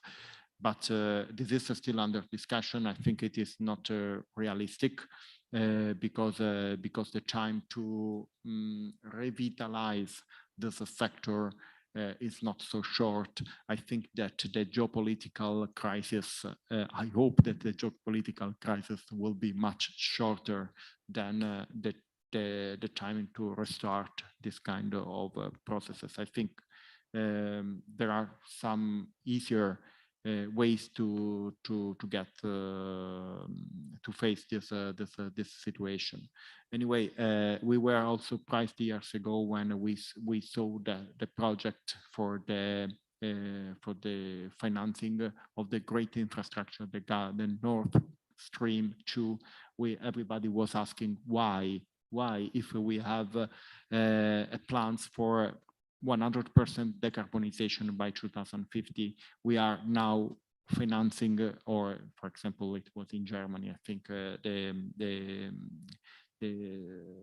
discussion on that, why we are financing such a big infrastructure to import natural gas, fossil fuels from Russia. So this is a paradox, but possibly what we are trying to do is to, for example, the strategy is to produce synthetic methane or biomethane and to increase the share in Italy, and import that from renewable sources from North Africa, for example. Thank you, Alberto. We are running out of time, so if you have any last remark to the questions posed, or we can give a few minutes possibly to a second question to raise hand. Yeah, a second question. However, the funding scheme is not very clear up to now. I just mentioned in my presentation the 110% funding scheme that is working very well. This means that the finance is given in advance, fully in advance. 110% means that the private sector will have enough guarantees, to funding guarantees to implement the project until the end. Thank you very much. Please, and you can present yourself before posing the question. I'm Mauricio Bryan from the European Network, Crowdfunding Network, and we represent funding tools. But there's one question, especially when we are promoting projects and financing those energy projects. How can we potentiate grassroots initiatives empowerment and make them flourish when there's energy corporate gatekeepers that in the energy sector that are not very comparative? Because we could imagine energy communities accessing finance, and then what? So how, from the policy level, could we build bridges in between those obstacles? Would you like to address the question to a specific panelist? To whoever likes to answer that question. I don't know if Mr. Pulido or from OECD. I don't know. So can you repeat the first question? How could we empower? How could grassroots initiatives empowerment? How could we help them if there's gatekeepers, in the energy sector that don't let them access distribution, for example? Which are the bridges that we have to create on the policy level within small initiatives and big corporates? There's a gap there, like for example, with the COOPs. Well, well, I'm not working in this area of the ministry, but I would say that the Institute of Diversification it's the IDAE, the Instituto de Diversificación Ahorro Energético, in Spain have launched a lot of initiatives for making the projects to receive the funds, and there are several open initiatives right now, for example, to mobility or to rehabilitation of households, into the local communities, even to the island, to the Canary Islands and Balearic Island. So this is the instrument of the ministry to make the local communities to reach the policies in terms of economic funds, for them to get these funds and to promote the development of, for example, local communities and for example, self-consumption. They have launched self-consumption initiative right now to fund the storage and energy storage projects. So they have several instruments to promote and to make the funds to arrive to the local communities. Thank you, Jesus. Any other short, very, very short answer to the question from the panel, because we need to go for a coffee break. Alberto, Lisanne, or Gramenos, if you want, you can take the floor. Maybe just super quickly, if I understand it correctly, you're sort of asking about this power imbalance between sort of the big gatekeepers and small communities. I think one thing that is really important is that, first of all, that sort of national government acknowledges that this is out there and that this is a challenge, and then to sort of creates an authorizing environment where it tries to support or level out this imbalance in a way that it creates the right funding and it creates sort of the knowledge and the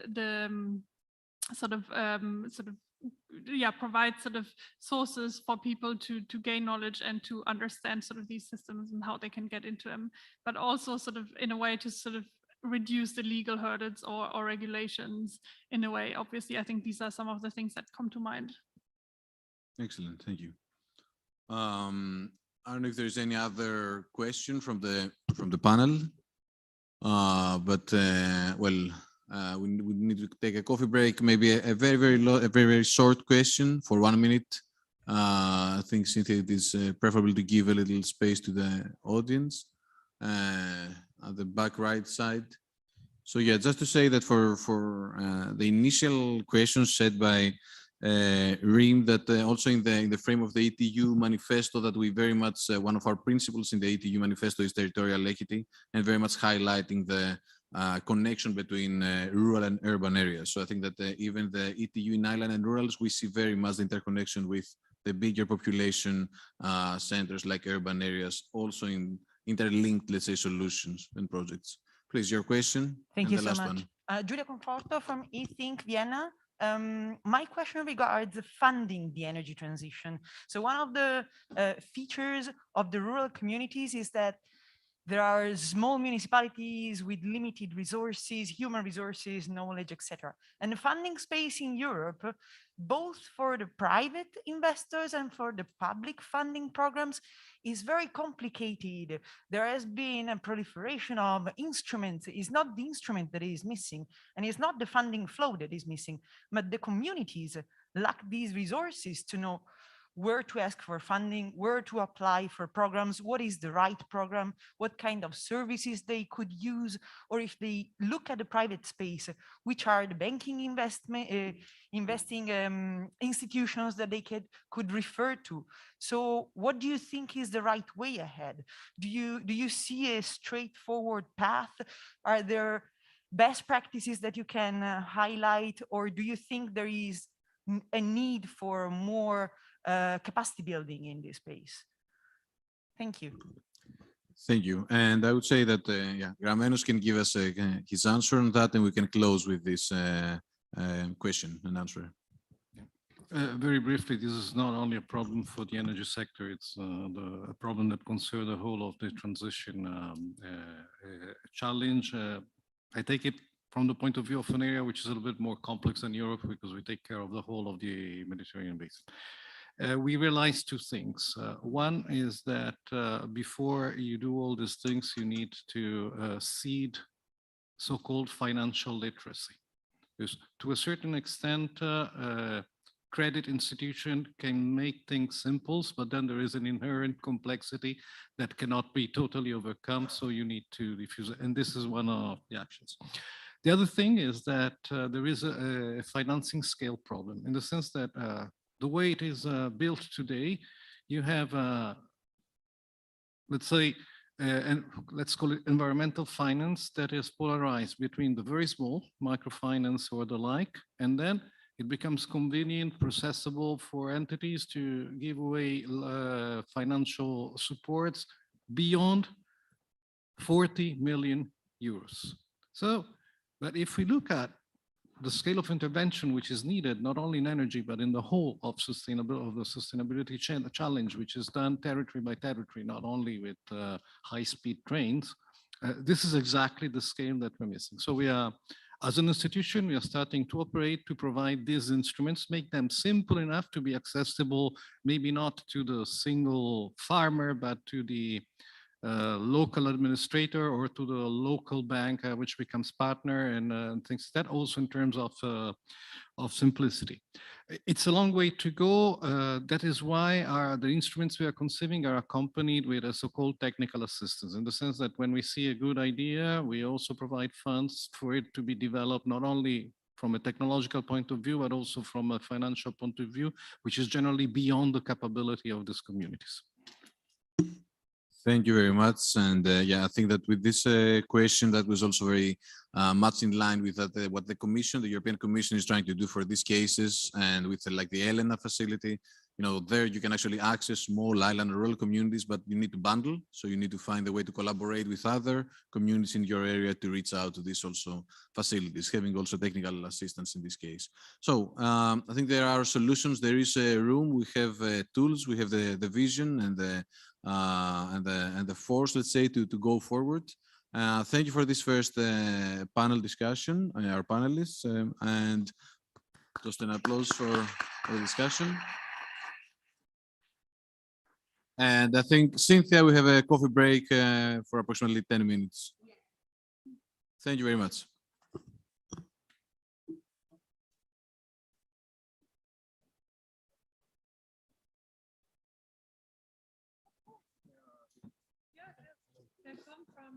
Hello.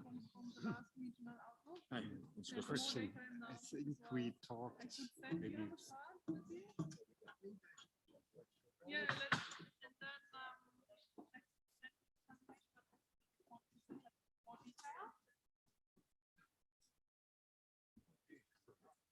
Very, very positive. Just wanted to, because you are from Greece, they are here basically for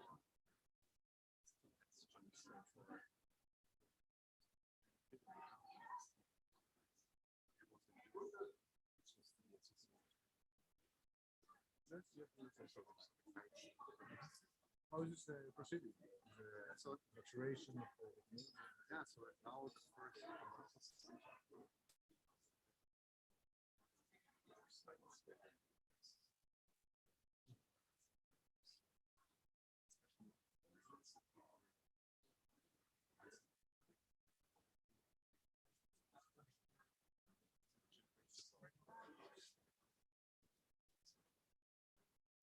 the capacity of systems still rather small.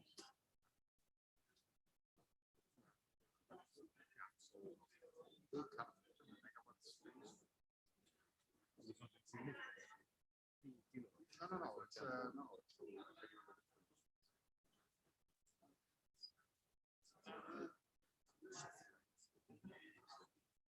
I wanted to ask you if you could potentially help with individual training.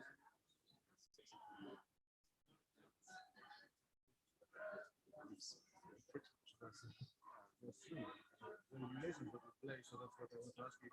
We have seen the member states they are taking steps towards trying to create a regular framework for now the integration of such systems.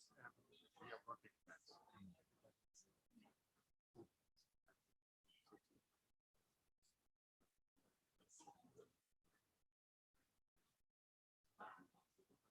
consider really wind turbines or air turbines.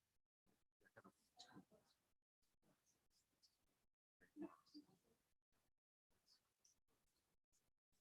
forward in countries. Safety, that's how EU regulations. Separate drones. We try to expand it all the day. Special drones. Ireland and rural areas can be added because of the more space or also can be very easy. So I wanted to ask you doing more what the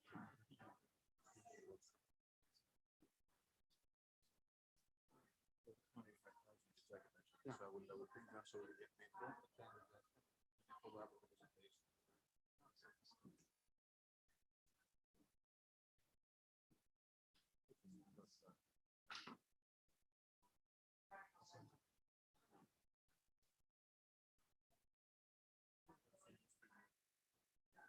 Yeah, thanks very much. I remember that we had to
All right, so I think that we should go on with the program. So I will ask you if you can take your seat, please. Okay, I think that we are all. So I will ask you, so okay, now in this next section, what we aim to explain you as from the project is what it is about the ETU initiative. No? So for those who are not familiar with the concept, so we will give you an overview about the project, about what it is about, the initiative, and later on we will explain you a few cases that were engaged through the initiative. So if could you please put the presentation?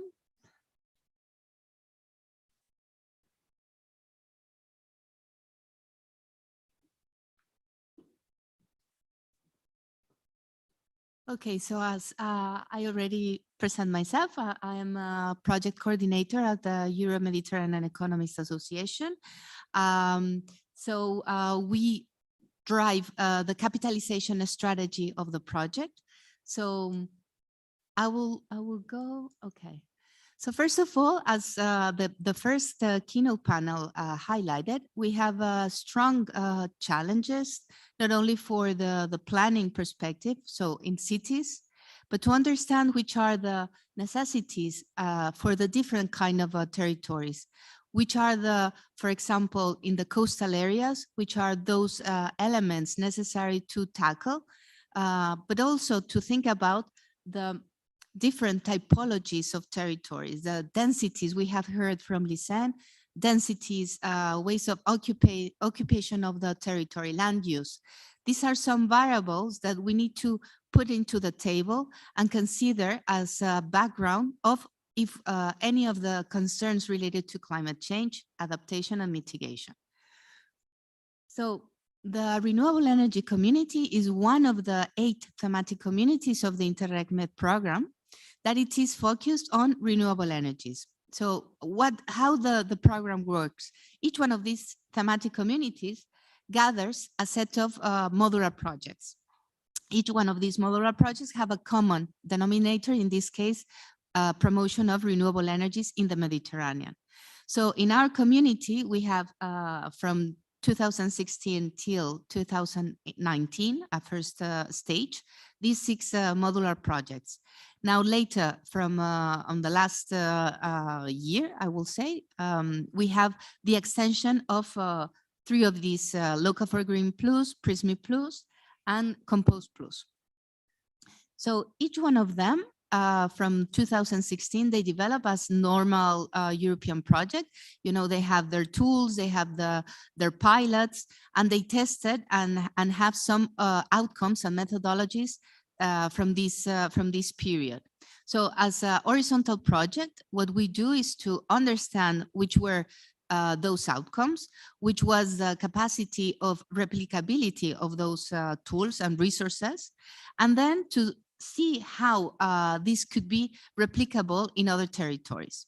So our project, it's composed by these organizations. So the lead partner, it's Bistra from Slovenia. We are dealing with the capitalization in EMEA. Our colleagues from MV Park, Environment Park, they're having the transferring actions. And then we have as communication Revolve, and the 2 energy experts institutions are IGN, our colleague Kostas Kominos, he was presented before, and Northwest Croatia Regional Energy Agency that Julija also intervened before, just to give you a glance. So of course, how this, we were commenting before and about how is this connection between the urban and the rural. And actually, from the planning point of view, at the European level, we have these 3 categories, no? The urban, towns and suburbs, and the rural areas. So if we take into a look into the regions that form part of the program, we realize that, of course, there is a huge amount of extension of territory of rural typology, with a very few population living there. So of course, this is not new. Actually, Lisan explained us before, but it's important to highlight. So what happens when addressing the energy transition, energy plans, or any kind of initiative at this very local and particular level?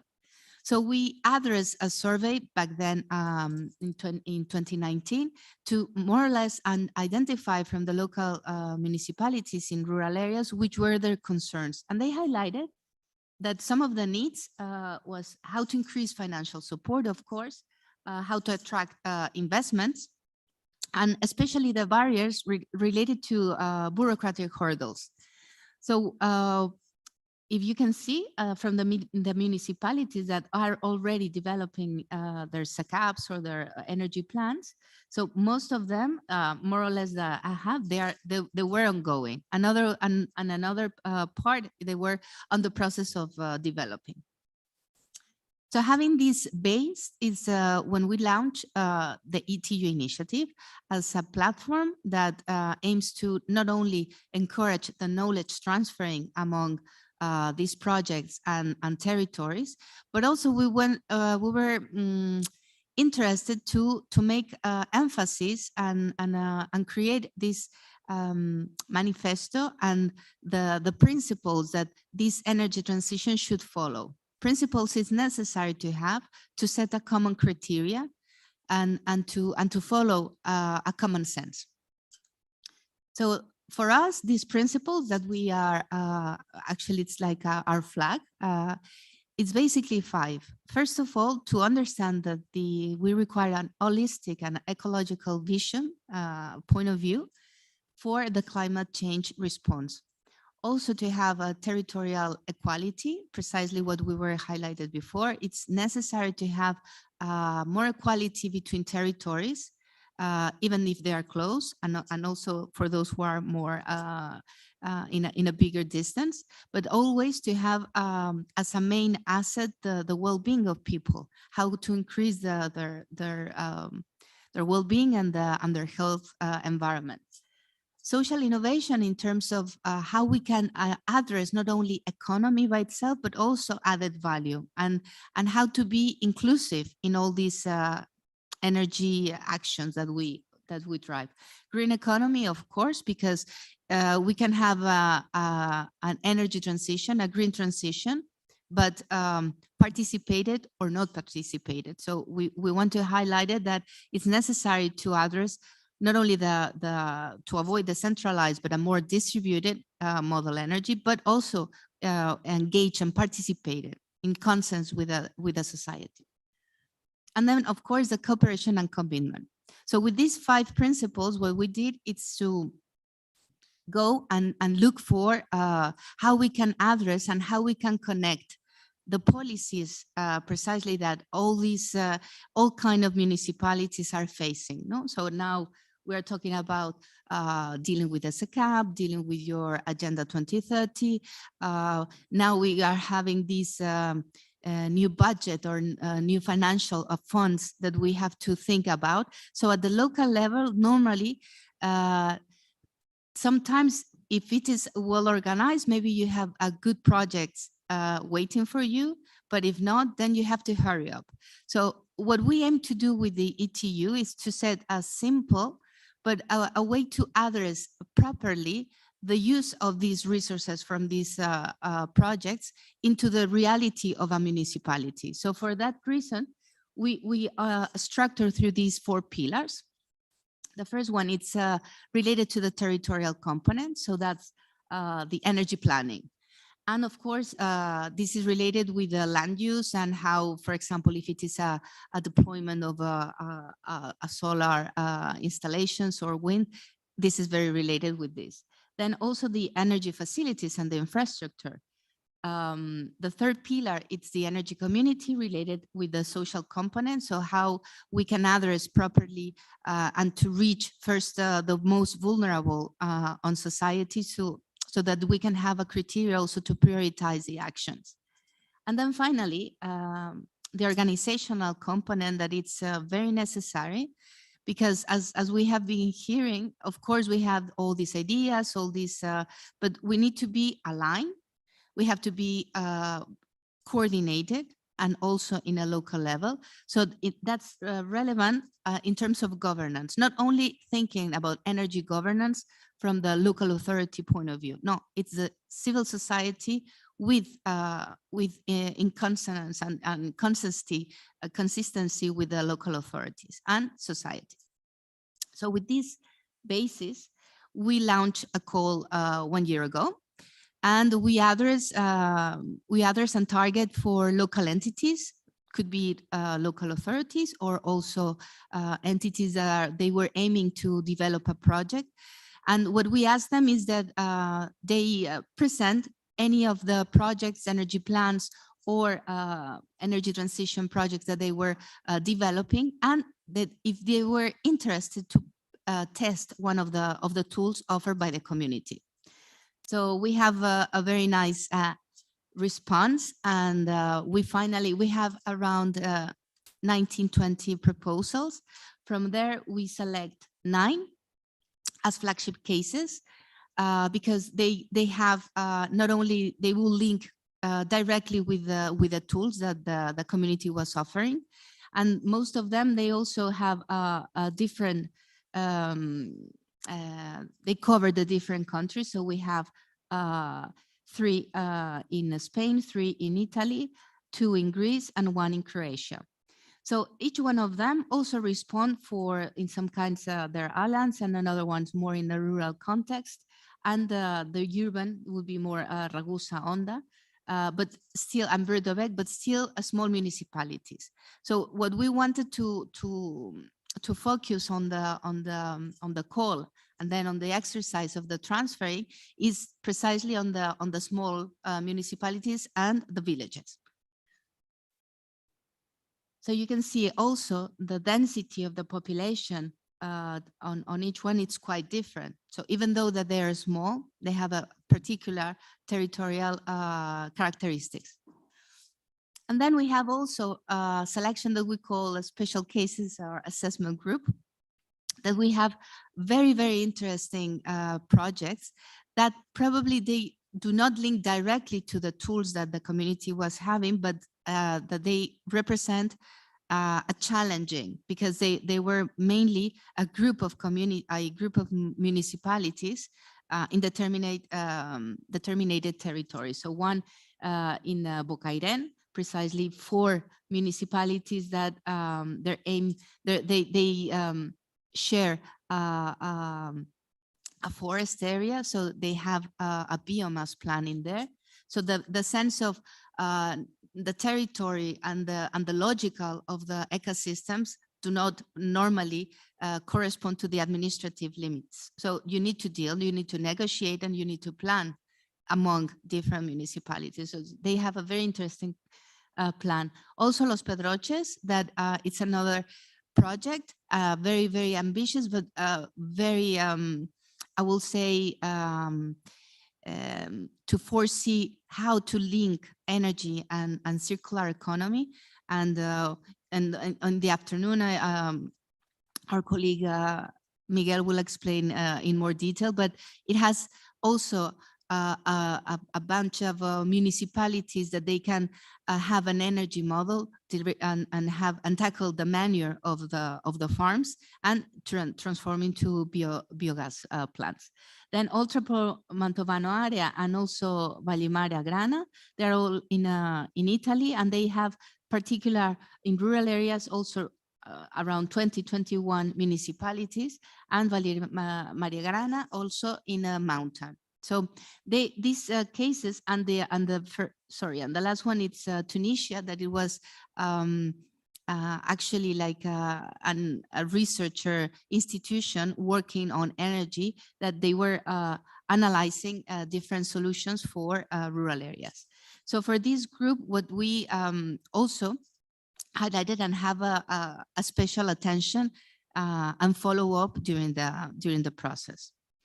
So just to give you a glance, yes, it's true. It's necessary to have data. And from my experience, I have been working a lot of years in urban areas, and it takes a lot of time to have indicators. So I think that the rural areas and these small areas requires also to have their observatory of indicators. So we began to see which a few about the statistics that we have available, but to understand how the density it's related also to other aspects like the critical occupation of the land use, and of course also the hurdle they have in terms of mobility. So we can see a little bit how each of the territories, a few of them, they face this concern. So our methodology for working with the municipalities was basically to understand first their needs, and then to address as a methodology to work through scenarios. So for all of them, what we tried to define with them, it was what would you define as a short-term, mid-term, and long-term?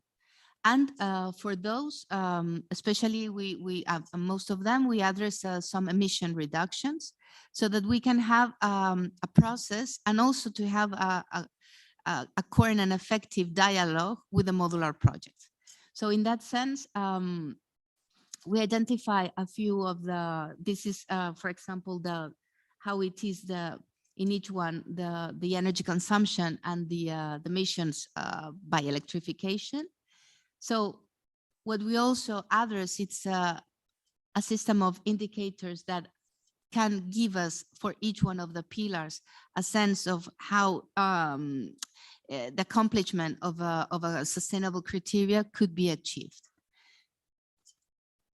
So of course, each one of the exercise was very fruitful, not only to understand the different kind of territories, the concerns and the opportunities that they have, but also to link to the social part and to understand a bit more which are the normal organization in the terms of the municipalities or these entities that are promoting on territories linked to the economic activities.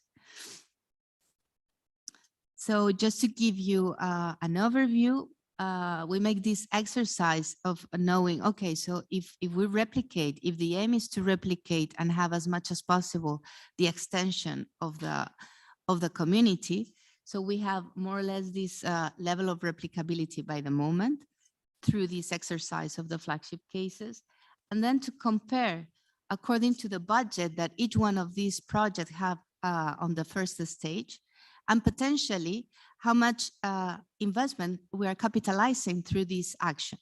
And I think that this is important because European projects are public funds.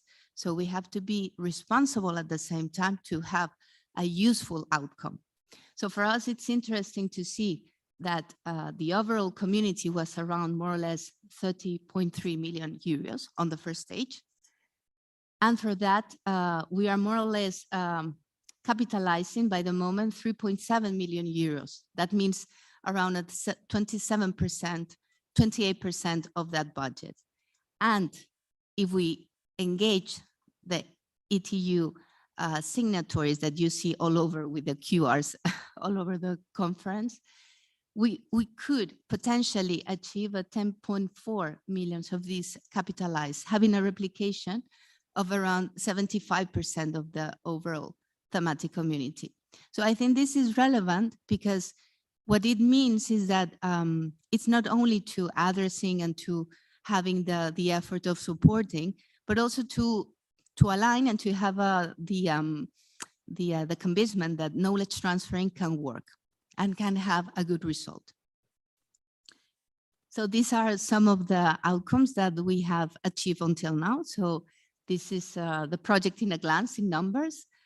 We have been achieving webinars, training sessions that a lot of the people that are right here and present in the conference have been participating actively, and we are very thank you for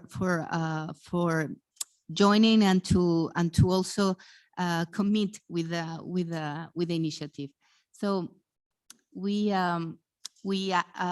encourage you to join the initiative and to be ambassadors of the initiative as well, because for sure this knowledge transfer can achieve and can have good fruits in the future. So what we are now looking in the upcoming months is to continue the capacity building, to continue addressing training the ETU toolbox to addressing to municipalities that could be, or entities that are interested, also to strengthen networking. This is very important. And now that you know each other and we can extend and multiply the effect, not only other entities can learn, other municipalities can learn from your experience, but then you can enlarge a cluster of small municipalities that are working in this sense.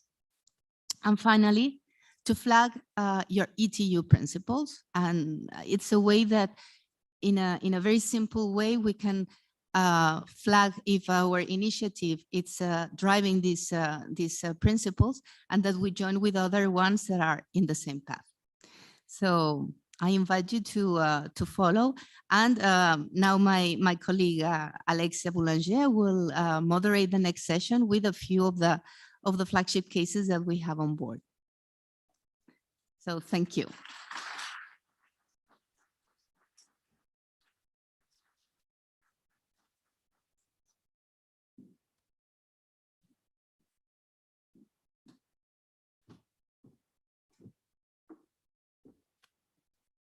Thank you very much, Cynthia, for this nice introduction on the ETU initiative.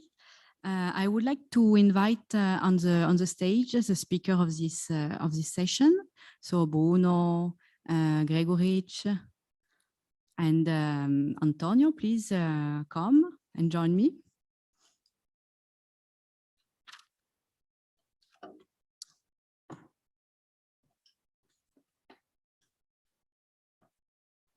First of all, I would like to thank all the EMEA's team for the organization of this high-level conference, Cynthia, and also Lara and Marta, our colleague from Revolve, that have been supporting this event. And it's a pleasure to be here today to moderate this session.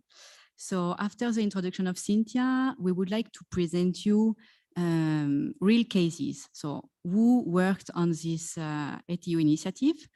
So coming back from the ground, we would like to show you what we did in the last month. And so I would like to propose you a travel around our community, around our Mediterranean area. We will start with Sicily in Italy, with Ragusa. Bruno Cicero will present you the flagship case of Ragusa, focused on renewable energy communities.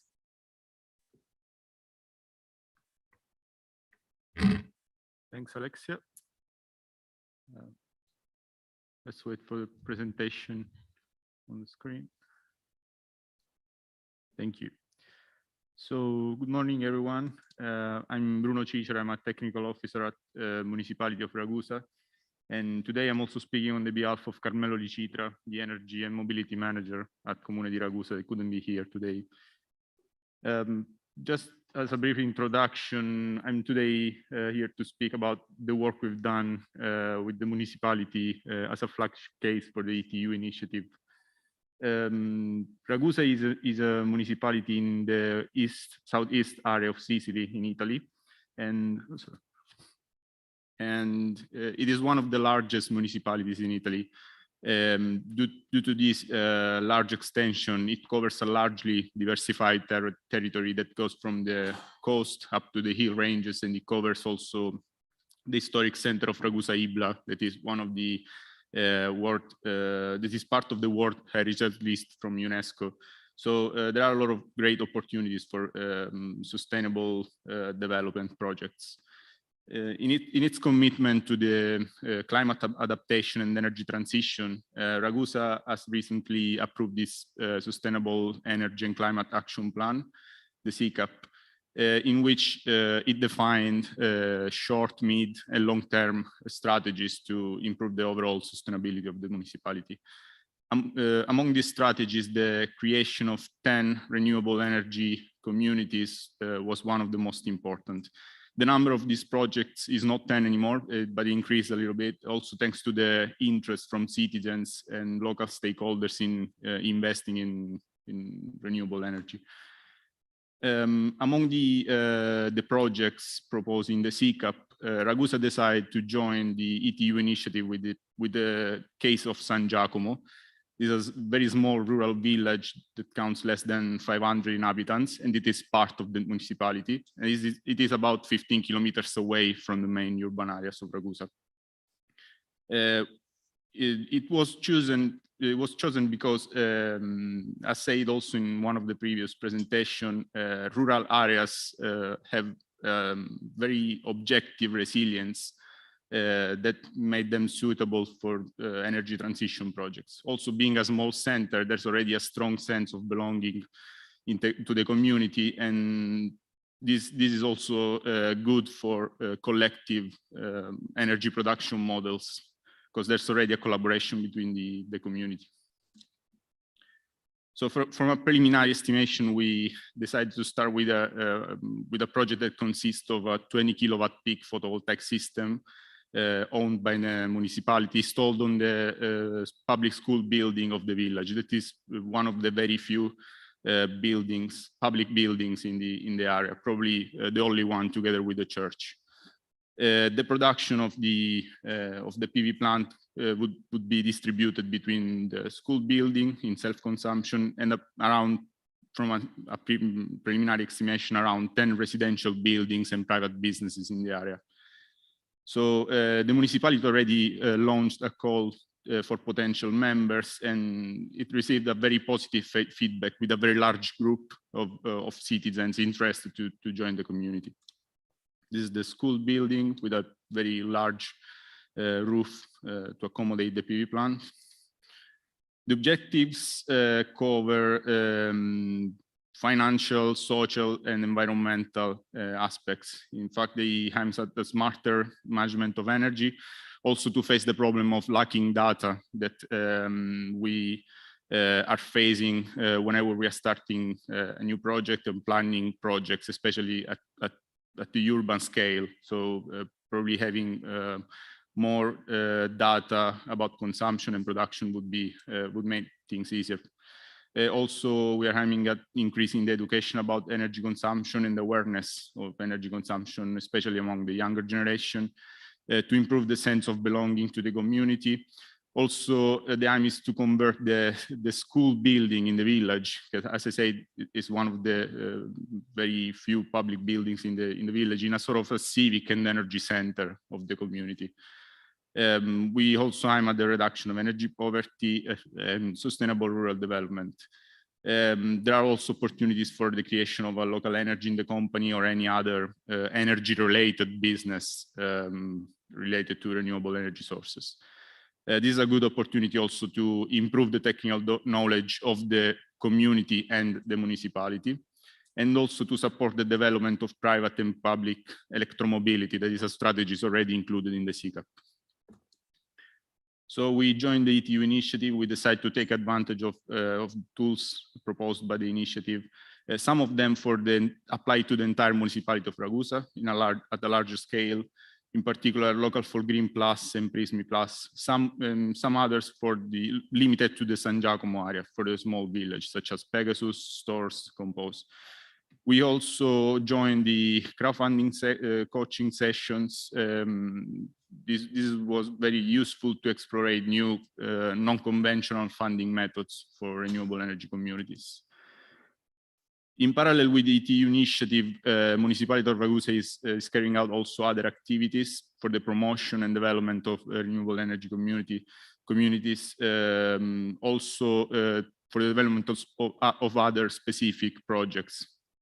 Among these, the agreement with the local authorities, Libero Consorzio Comunale di Ragusa, and also with EMEA, the National Agency for Environment and Energy. We found a lot of synergies and complementary elements between these activities and the ETU project. So it was very useful to run them in parallel. So going back to the ETU initiative, we've been interfacing with the experts from the toolbox. Especially we spoke with Ivana from Pegasus for the development of a microgrid in San Giacomo. The first thing we found out is that the PV plant we assumed at the beginning is not big enough to accommodate the consumption of 10 residential units. So we start studying two different scenarios, either in keeping the same installed power and decreasing the consumers, or increasing the installed power and keeping the same number of consumers. So we calculate total investment of this, and we are still in the process of calculating the payback time and to see which one is the most convenient, also related to the possibility of installing energy storage in the plant. We also work with Prismy Plus. 3 scenarios have been developed. First one is the baseline scenarios as existing. And then there's the 50% electrification of heating and transport sector. And third scenario is the 100% electrification of the heating and transport sector. We received results from Prismy Plus.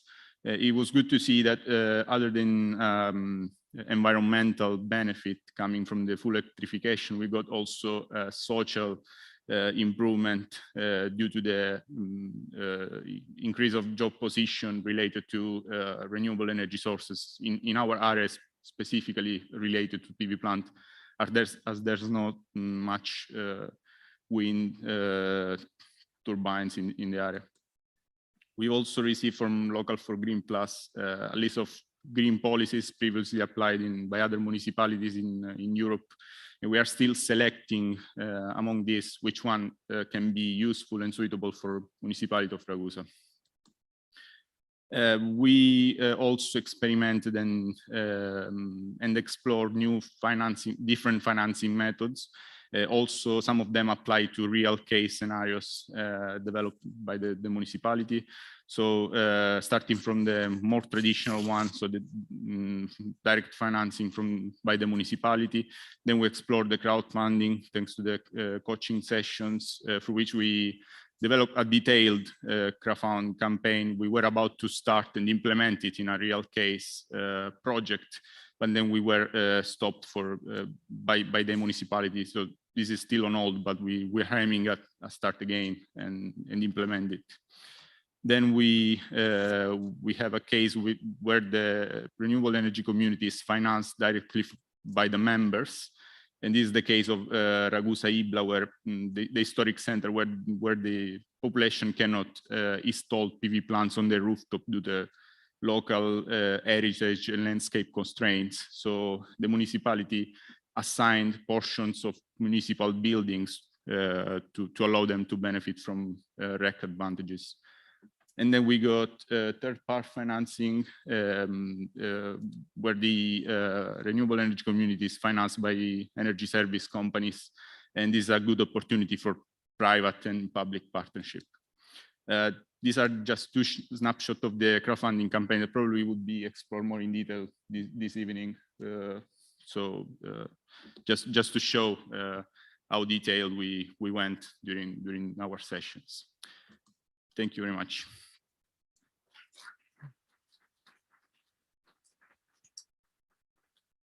Thank you very much, Bruno, for explaining how Ragusa is moving toward a more sustainable territory.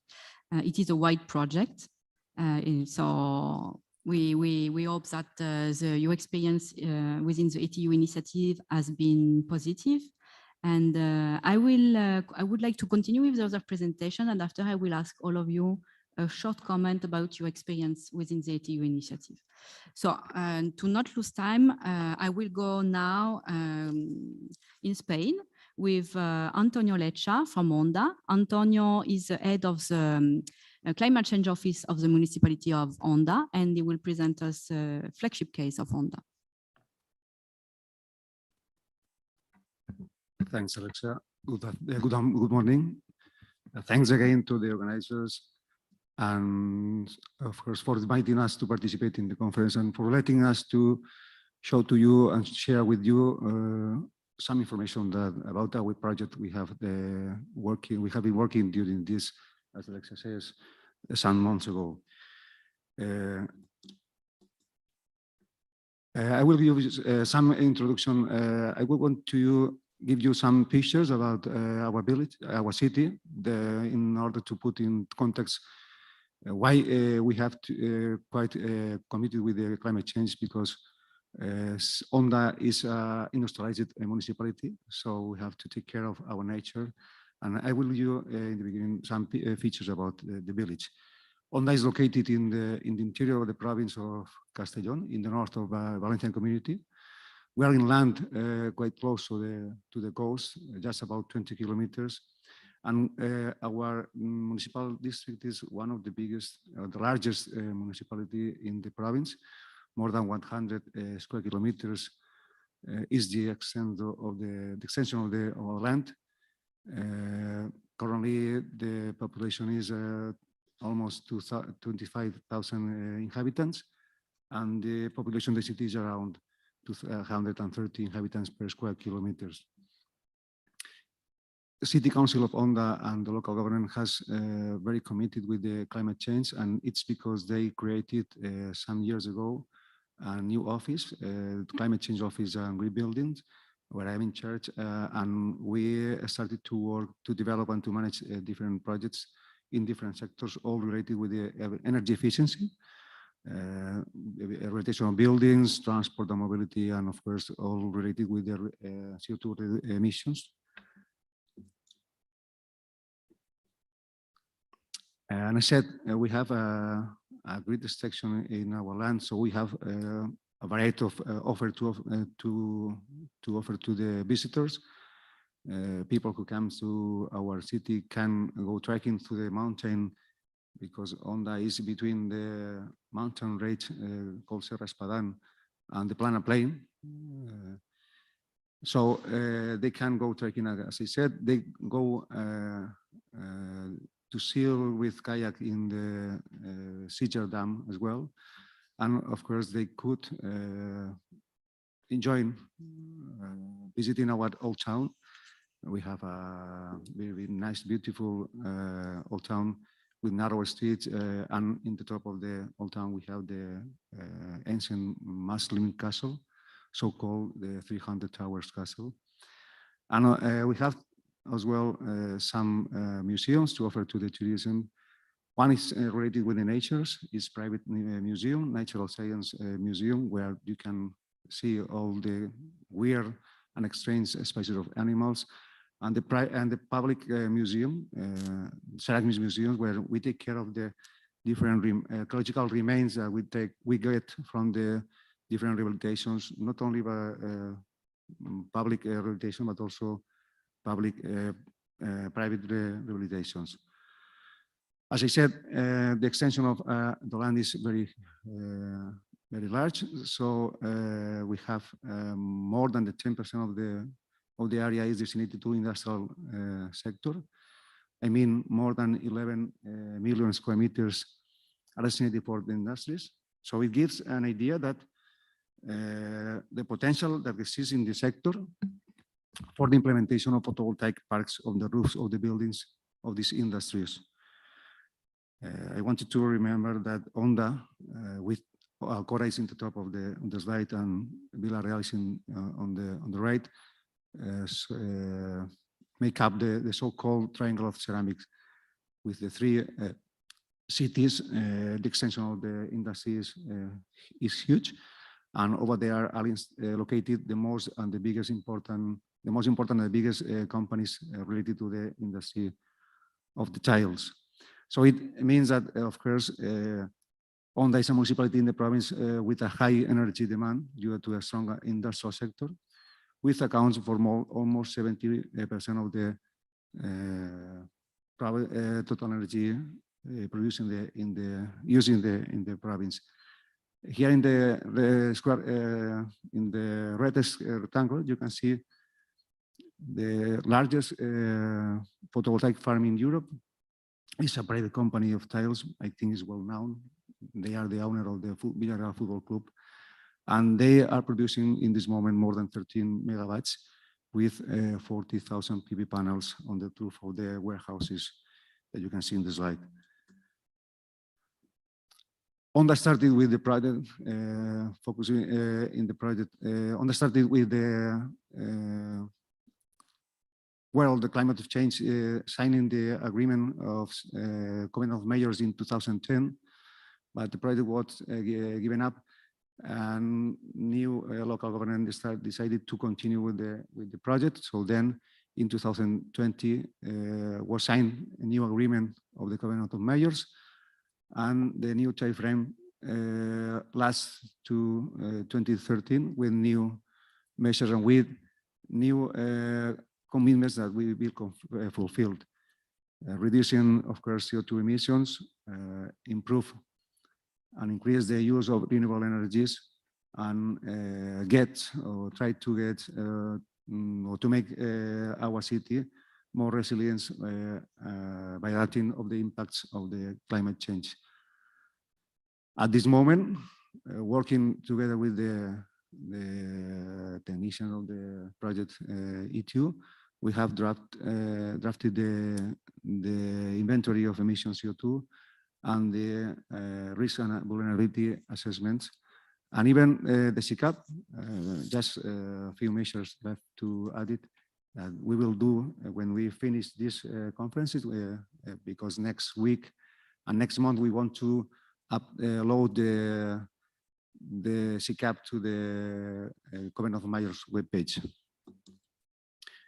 And I said yesterday that during the pandemic age, we have to reinvent to attend video conference, webinar, and so on. And in one of them, we met ETU project that Cynthia explained perfectly previously. And we saw that it was an interesting project for us to participate, because we thought that there were some relations with the ETU principles, at least the first one, ecological response to the climate crisis, and with the two pillars, the first and the fourth. So we decided to submit all the documentation and participate in the call that ETU launched, I think, in February of last year. And we were lucky, we were selected, and we started to work together with the help of an available help of colleagues from University of Sapienza. I wanted to thank and the colleagues from the Fundación Busol. Of course, this help, it was valued to try to achieve our goals with the SICAP that we were related with the ETU initiative. The aims or the goals were the same I told before: to reduce energy consumption and reduce greenhouse effect gas emissions, encourage consumption of renewable energy and fight climate change, and promote the specific saving measures in the private sphere. I am going to more quickly because time is over. This is the relation between the project, our project SICAP, and the principles that Cynthia explained before, and also with our Agenda 2030, because at the same time we were drafting the SICAP, we started to draft the Agenda 2030. Nowadays we have approved the implementation plan. And this is the relation that we include in the SICAP between the main axis of the Agenda 2030 and the measures of the SICAP. As it was explained, we worked in three scenarios, but we tried to get solutions with the scenario 2 and the scenario 3 in terms of thinking about the horizon in 2030 or 2030. And with some information, the results are summarized here in this slide, where we can conclude that in Onda producing more than a third of the electricity from renewable energy sources, we can reduce 50% of the CO2 emissions. Finally, the local green policies from Local for Green Plus was I don't know how to say, really, they gave us some good ideas to implement in our project. So we will consider some of them, and we will include in the SICAP. And just to finish, I include a short video to show what Onda can offer to this. Onda, the city of quality of life and opportunities.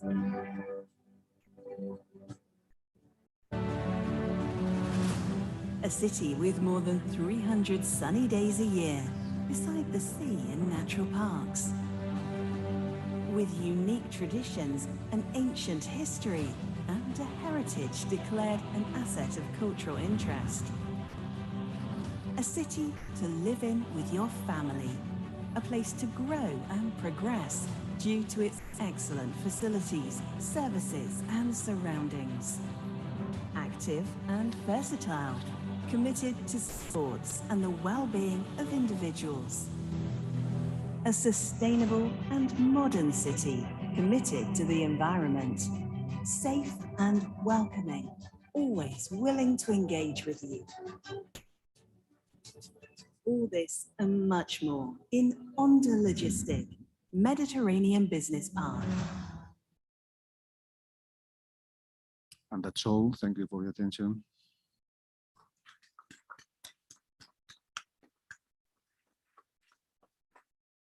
Thank you very much, Antonio. So now let's go to Greece, and especially to a Greek island, Naxos and small Cyclades, with Katerina Margaritis that is online. Okay, so Katerina, are you here with us?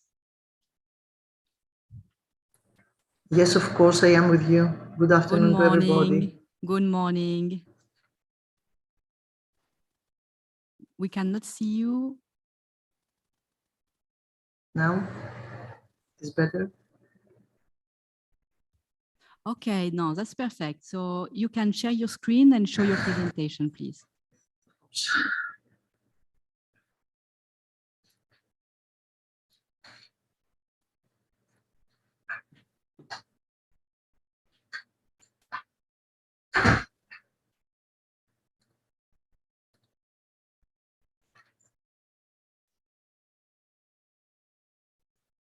In the beginning, I would like to say hello to everybody and also to express my disappointment not to be with you these days. I like very much this conference as well as the workshop of yesterday. And I am transmitting to you the greetings. Sorry, Katerina. Yes. Would it be possible to use the full presentation? It is not possible on the screen to see the full view. It is. No, it is only the small. Now? Now the full presentation. On the right button. Oh, no. One more, please.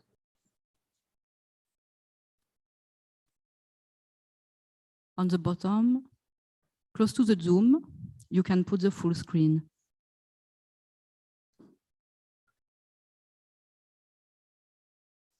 I don't know what happens in my computer. I can see it. No, that's okay. We can see quite well, so it's good. Let's continue like that.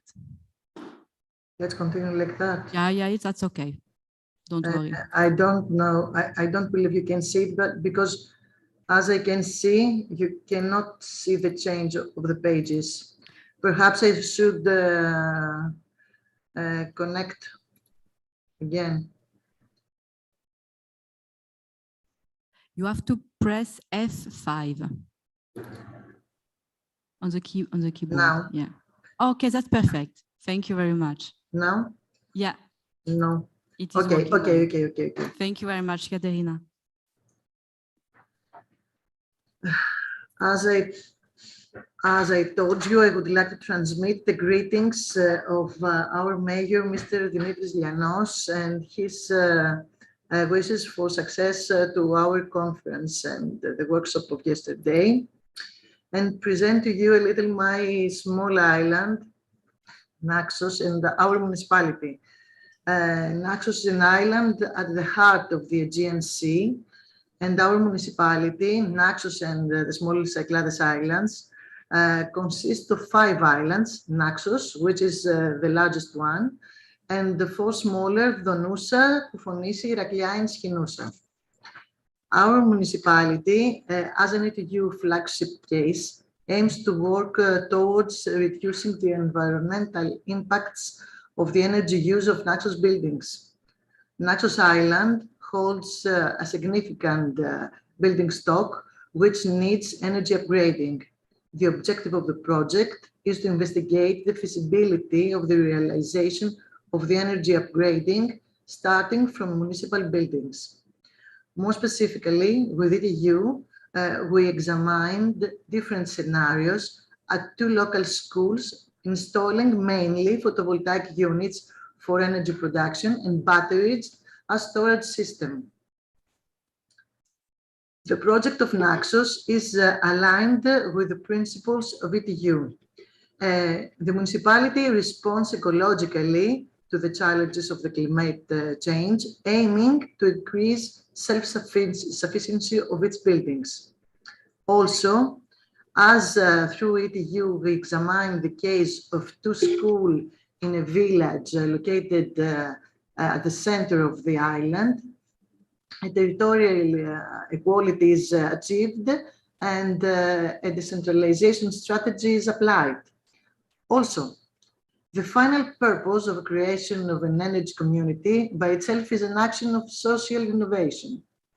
Green economy is also boosted since energy costs will be reduced and fuel savings will be increased as buildings substitute conventional fuels with green energy.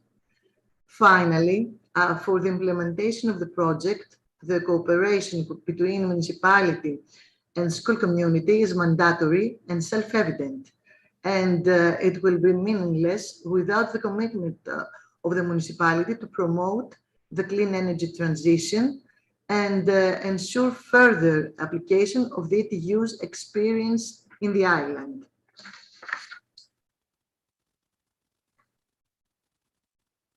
The 2 schools selected are the primary school of Filoti and the technical high school of Naxos are located to Filoti village, the most populated settlement of Naxos after the capital, Chora. Filoti is a mountainous village in an altitude of 350 meters with about 1,500 people. The winter's Filoti is quite cold, often with temperatures under 5 degrees, and sometimes there are snowfalls. In the primary school of Filoti, there are 108 school children, while in the technical high school of Naxos, there are 2,048 students. You can see also something more detailed. This is on the bottom of the picture, there is the primary school, and on the top of the picture, there are the buildings of technical high school of Naxos. The project in Naxos will be implemented in 3 stages. In every stage, ETU components, territorial, technological, social, and organizational ones will be developed. In the first stage, that is the current one, the municipality elaborating ETU selected the 2 reference municipal buildings. We evaluated their energy sufficiency and using the stores tool to optimally dimension the system of photovoltaic units and batteries for the beneficial financial outcome, we simulated the different combinations of equipment installations. Later, you could see the results. To the upcoming stage 2, the municipality aims to turn gradually consumers into prosumers to provide municipal buildings with energy certificates and elaborate incentives and give grants for photovoltaic installations. Regarding the stage 3, that is to improve building stock efficiency and create a renewable energy communities.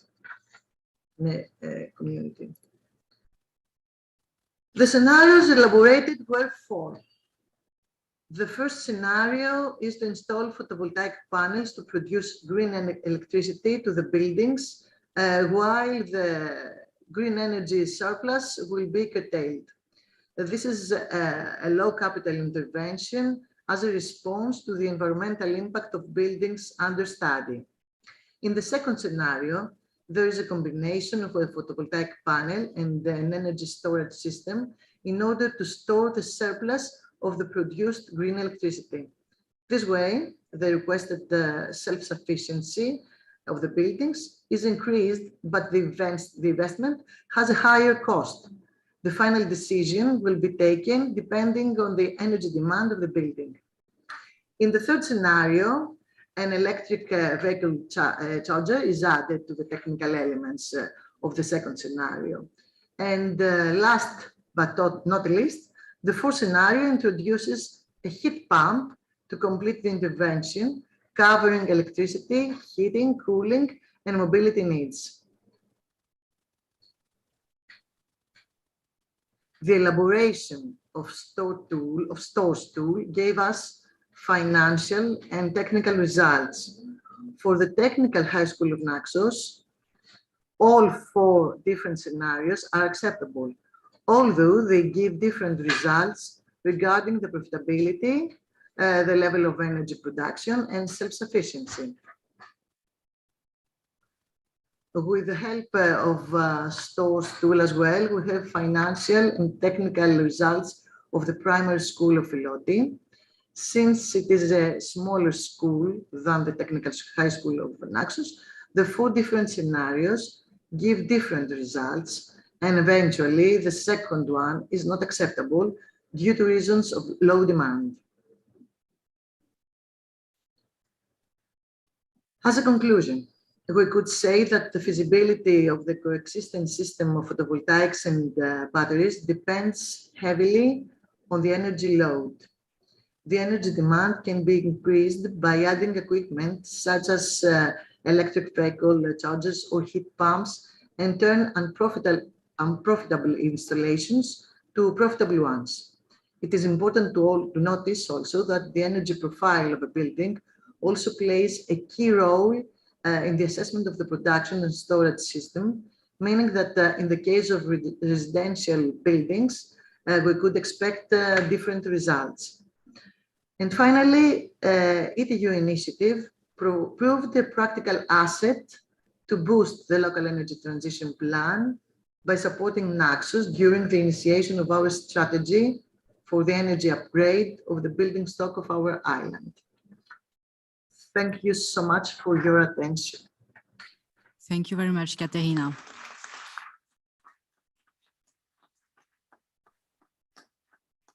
So we have seen until now 1 project related to renewable energy communities in Sicily, 1 project related to SECAP in Spain, 1 project related to integration of renewable energy sources in public building in Greece. And now we will present you the last cases for today. We will come back to mainland in Croatia with Branimir Gregoric from Brodvik. Thank you, Alexia. And special thanks to the organizers on behalf of the Municipality of Brdovec for putting together this conference in this live venue. So for the brief introduction, I represent the Municipality of Brdovec in Croatia.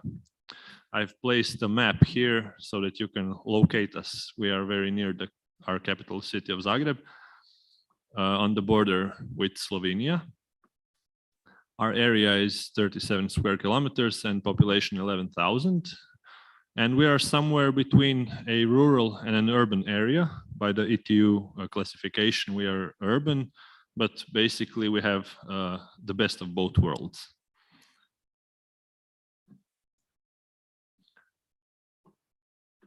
Municipality of Brdovec has signed the Covenant of Mayors initiative in 2011 and has subsequently prepared the Sustainable Energy Action Plan with our measures for reducing CO2 emissions from buildings, transport, and public lighting sectors. Probably the most important figures from these graphs are total energy consumption, which is around 90,000 megawatt hours, and the fact that the buildings constitute most of the consumption.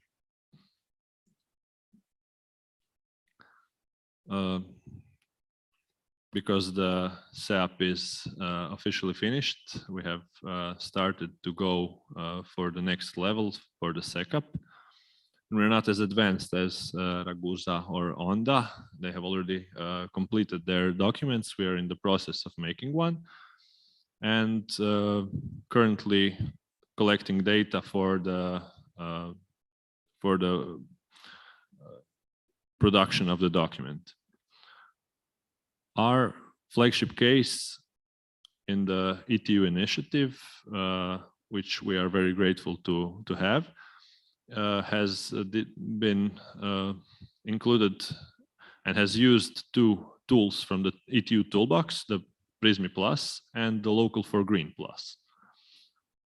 We all know that Prismi was initially envisaged as a tool for islands, but it can be used, as we can see, all of us, it can be used for practically any community or municipality, because it shows us the balancing of the local grid.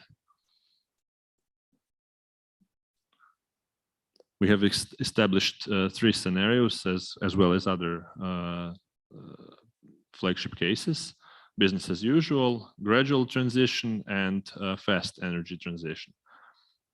And the main difference is that in the fast energy transition model, we have to install a ground-based solar power plant because the area of the roofs is simply not enough.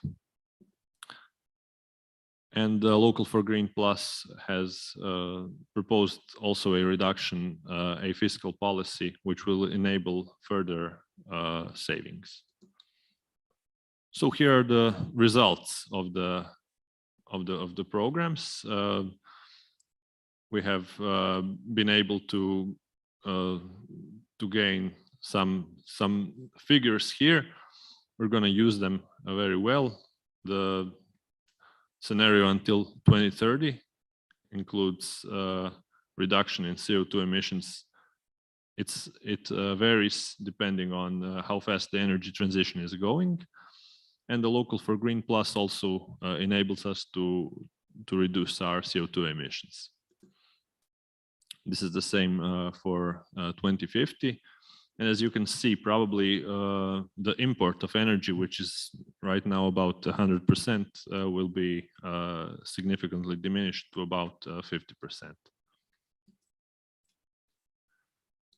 And I would just like to point out several other aspects, which is collection of data is very important.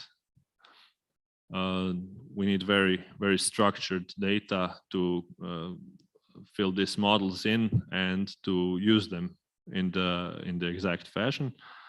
And it is also vital for all the municipalities to jump in, to use the opportunity and to learn from flagship cases so as to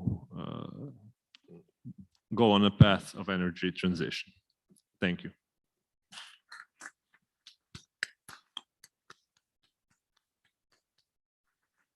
Thank you very much, Branimir. I think at the end, you summarize very well our intention as ETU initiative, because our aim was to test the tools provided by the modular project of the community on real cases, to understand, okay, on real cases, what will happen with these tools? What are the most valuable for the different kind of project a municipality can have? And so we did these experiences with you. And now it is important to understand the transferability also of the model. So now we have to take stock of all this month of work and to understand how to get the transferability and transform all this material in documents that can be promoted, diffused to other municipalities. also through the letter of commitment, the manifesto that we are in force now. We have small times remaining, so I would like to ask you all, panelists, flagship cases, one short comment about your experiences as being a flagship case. Would you apply again to the call? What have been your general impression in following this initiative? Very shortly, and after we will give the floor to the audience for some comments or questions. Thank you. I don't know who wants to start. I saw Antonio is is ready. Yes, for us, the experience has been very great because we were quite lost in the beginning when we started to undertake the project.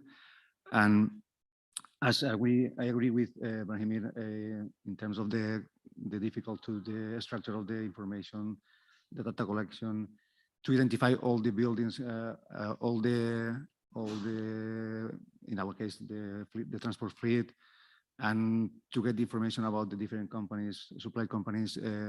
So putting all this information, it has been very complicated for us. So we got good help from the tools, Prismip Plus and Local Foreign, to organize all the stuff of things. So of course, I would like to highlight that it's recommendable 100% to use these tools, and of course to participate in this kind of project. So we will try to participate if we could in any calls that we know. Thank you, Antonio, for your positive feeling. Branimir, do you want to add something? Yes, I can add also that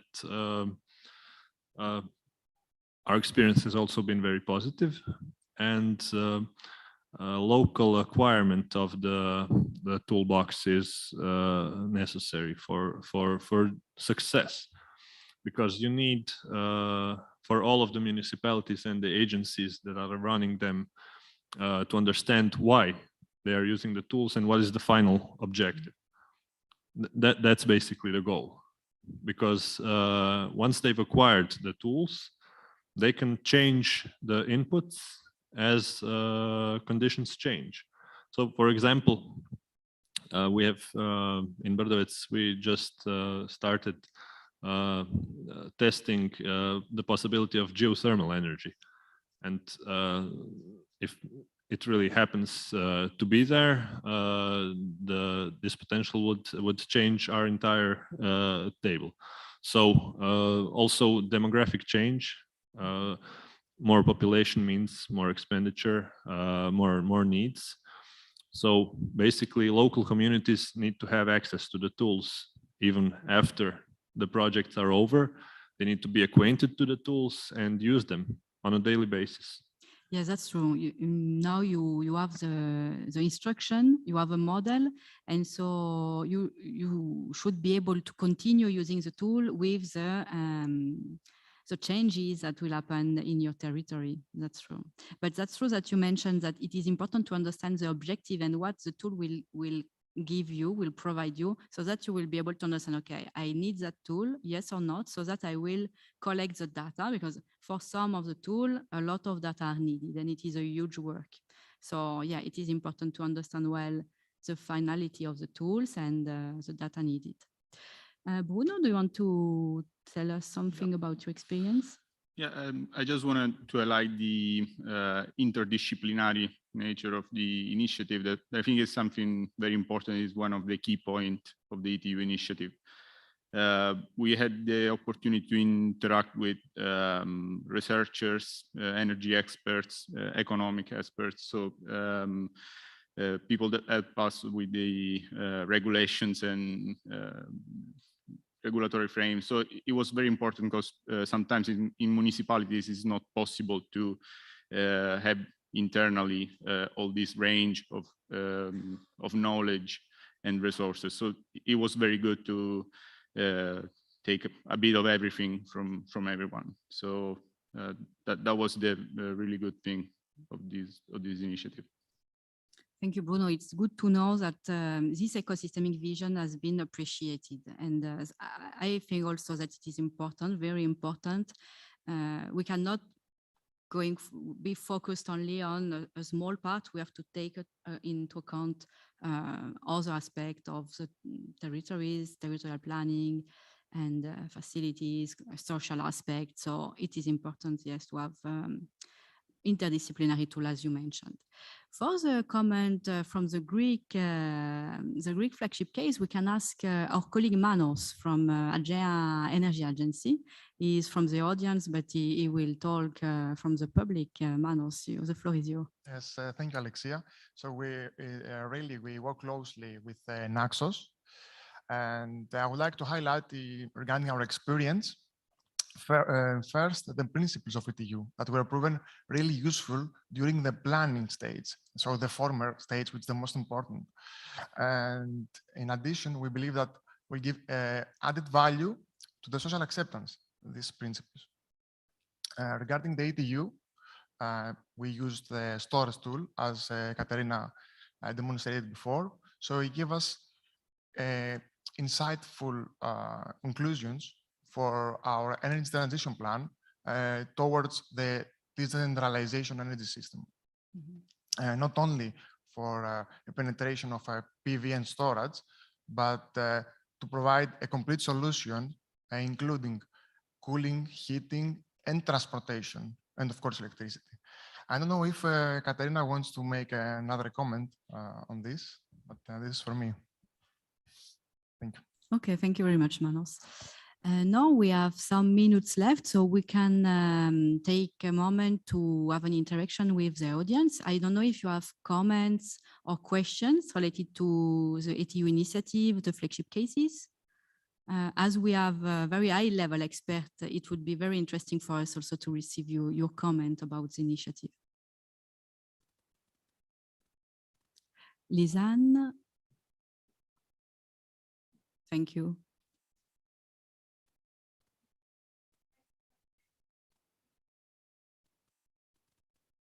Now, yeah. So what I was wondering is, I mean, this might be a bit premature, maybe, since you sort of just started and are sort of in the process of completing. But what I was wondering is whether you've already seen an impact in sort of the more general regional or local development in your sort of municipalities. Have you seen any co-benefits arising from the integration in this project? Has there been any innovation around it, or do you think it has spurred any jobs in the local economy? So what do you see as sort of the other benefits apart from the generation of renewable energy? And then also, do you intend to sort of measure this in any way going forward? You want to answer? Yeah, I can take this. We're still in a preliminary phase of the development of the project, but what we realized is that as we started talking about renewable energy communities, we got a positive feedback from the community. So starting from the village of San Giacomo, then kind of the word spread, and we received comments from citizens from other areas of the municipality that wanted to start a renewable energy community. And also, for example, the people from Ragusa Ibla pushed for to push the municipality to create an act or a law to allow them to install photovoltaic systems on their rooftop. That is not allowed at the moment. So starting from a preliminary pilot project, we received a very strong will from the community to participate to the renewable energy communities. So that's an important social aspect of what we've done. Don't know if Branimir or Antonio would like to add something. Your project was a bit different, so. In the same situation, we are in the preliminary, so we have just finished the project. So we don't know whether, what we are going to do now is to disseminate the project and meet with the population to inform everybody. Okay. Manos, do you want to add something?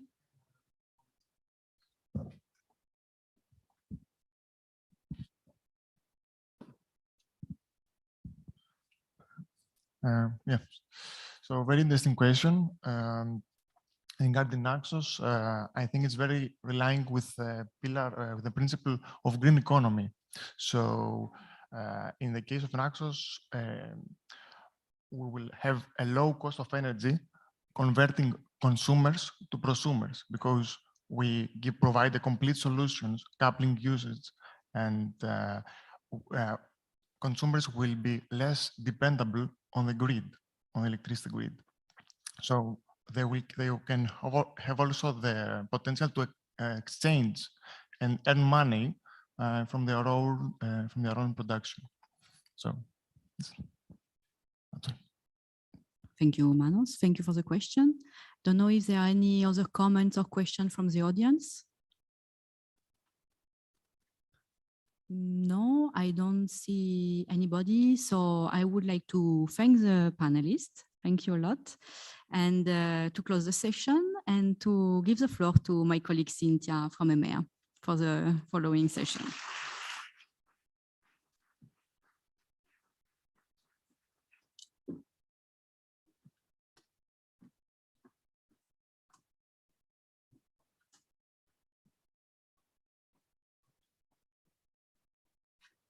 Okay, so very, very interesting, and thank you for the interventions.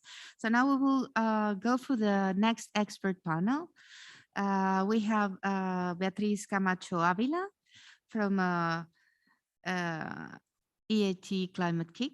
So I will ask you to come to the stage so you can take your place.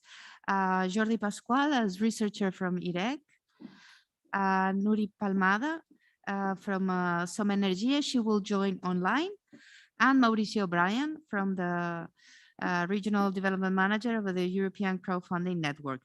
And Mr. Francesc Rivera Grau, he's a manager from the cluster of energy efficiency in Catalonia. He apologized, he cannot join today. So I will ask to my colleague Costas to moderate. Thank you.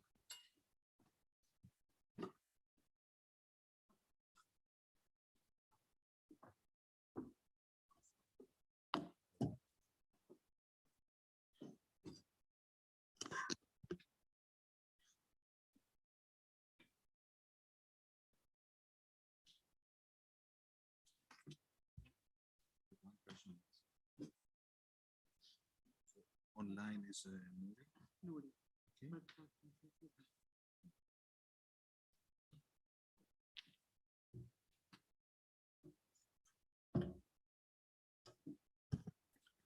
So hello, coming back from the first keynote panel to our experts panel, I would like to welcome you all to this discussion about resilient communities and territories, planning, financing, and governance. So we have the whole spectrum of activities. You represent organizations that you are active in the whole span, I would say, of activities. So you've been involved, I expect, in the whole three parts, starting from the planning and identifying potential financing and trying also to create the adequate conditions for the governance of energy transition plans and projects.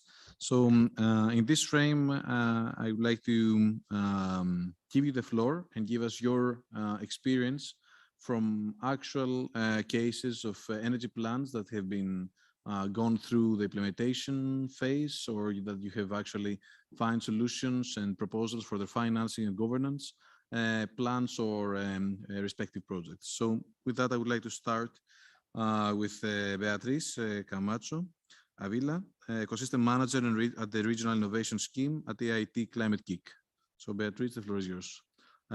We should try to keep our time to 10 minutes per intervention, please.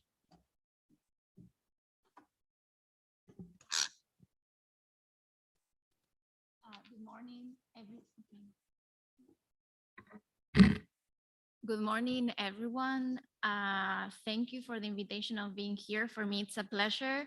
I'm from Valencia, so for me, it wasn't a long trip, but it's always a pleasure coming to Barcelona.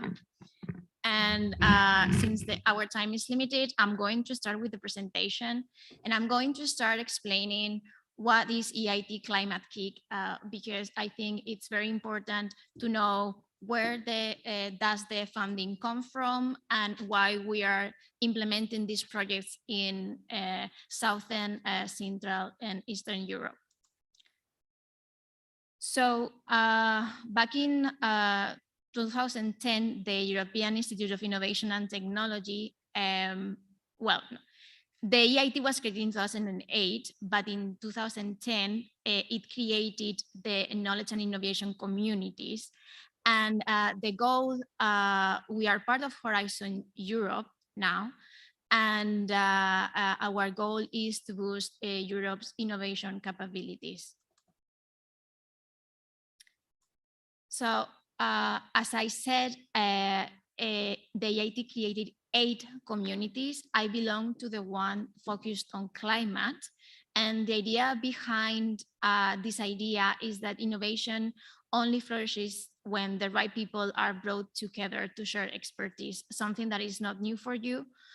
Because since this conference started, you have been discussing how important it is the ecosystem and making the stakeholders work together, find synergies, and boosting impact. So we call this the knowledge triangle, and we try to use this model in all our projects and all the pillars. So this means both education, innovation, and entrepreneurship. And in Climate Kick, and especially in the projects that I work on, it's even a little bit more complicated because we usually include government actors because regulation most of the times it's a blocker, and we need to speak their language, and we need to involve them, and we need to move forward. So it's both research, business, education, and government. So EIT, Climate Kick, and now a program called Regional Innovation Scheme. So this is a program created in 2014, and the goal is to boost or to give a gentle nudge to some European regions and countries that, according to the European Innovation Scorecard, are assessed as emerging or moderate innovators. And you will see here in the map that the usual suspects are located in the, as always, in Southern Europe, Central and Eastern Europe. So I'm not going to go into details, but this program is implemented in the countries that you see colored as yellow and orange. And in my case, I delivered I helped to implement the program in 7 Southern European countries. So it's Portugal, Cyprus, Malta, Croatia, Serbia, Greece, and Slovenia. Here's the map.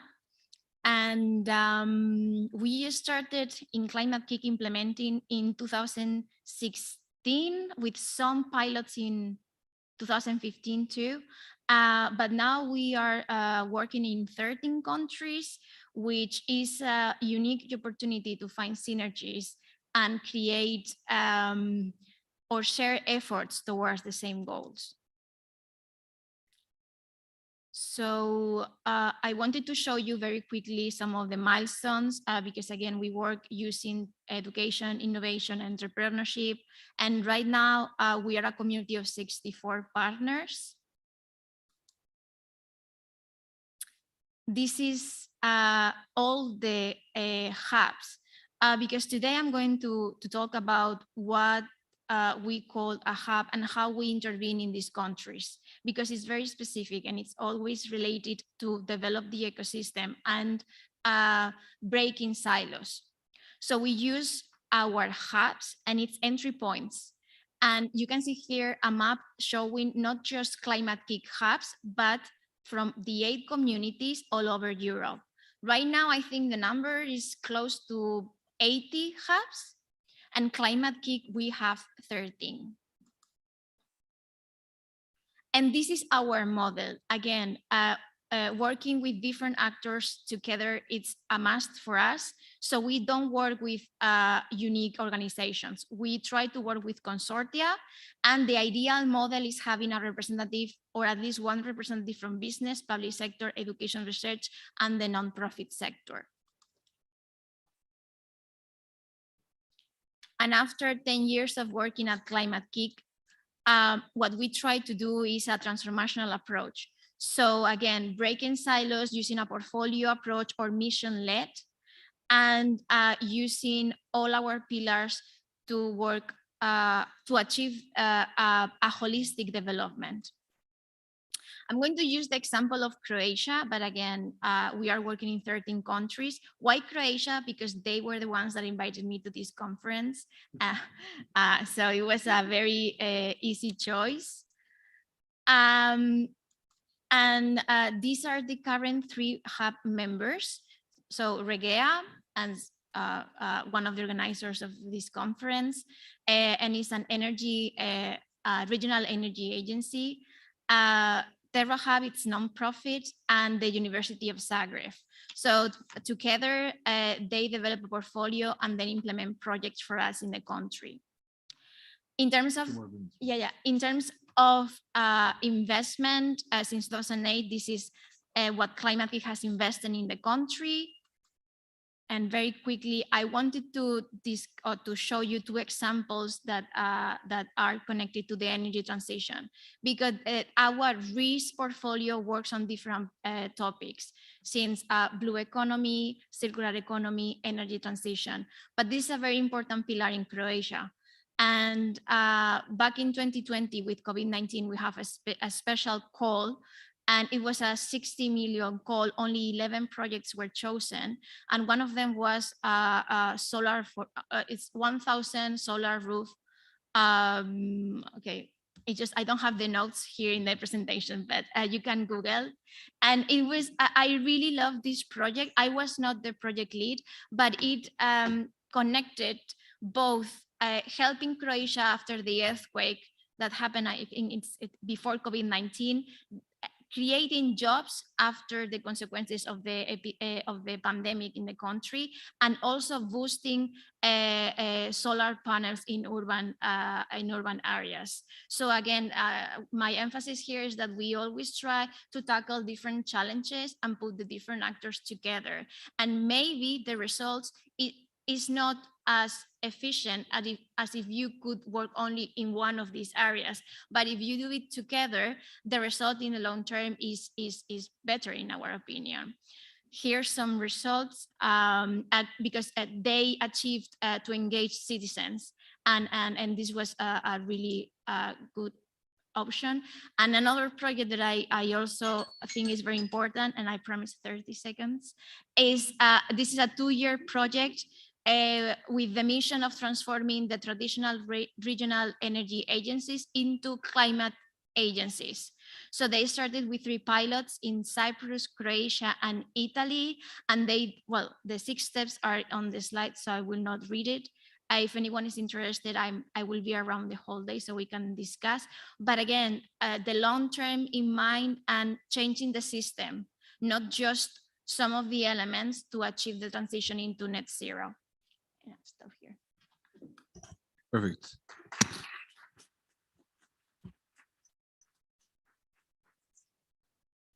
Thank you very much, Beatriz. That was really, really interesting and inspiring, and I'm sure that many of the participants would be interested to hear more of you, even at the bilateral discussions, but also in the question session. We can proceed with Jordi Pascal, a researcher at the IREC. Jordi, your presentation. Thanks. Okay, I will try to just explain so briefly about our point of view from the research centers, from energy research centers. I'm a member of EREC. EREC is just first, it's a research center on energy that was founded more or less 12 years ago. And that we just work in these areas of expertise about the energy and environment, the energy storage, and the smart energy management. That means that we have these two big units. One unit is more advanced materials for energy, and the other one is energy efficiency systems, buildings and communities, in which I belong to this group. And as you will see from IREC, we just have from basic research, we're just researching on, for example, new PV cells models or just a new kind of aerogenerators or whatever. But at the other side, we have the other aspect in how this research could be applied to the society, okay?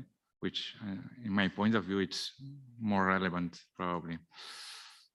So, just some generic figures.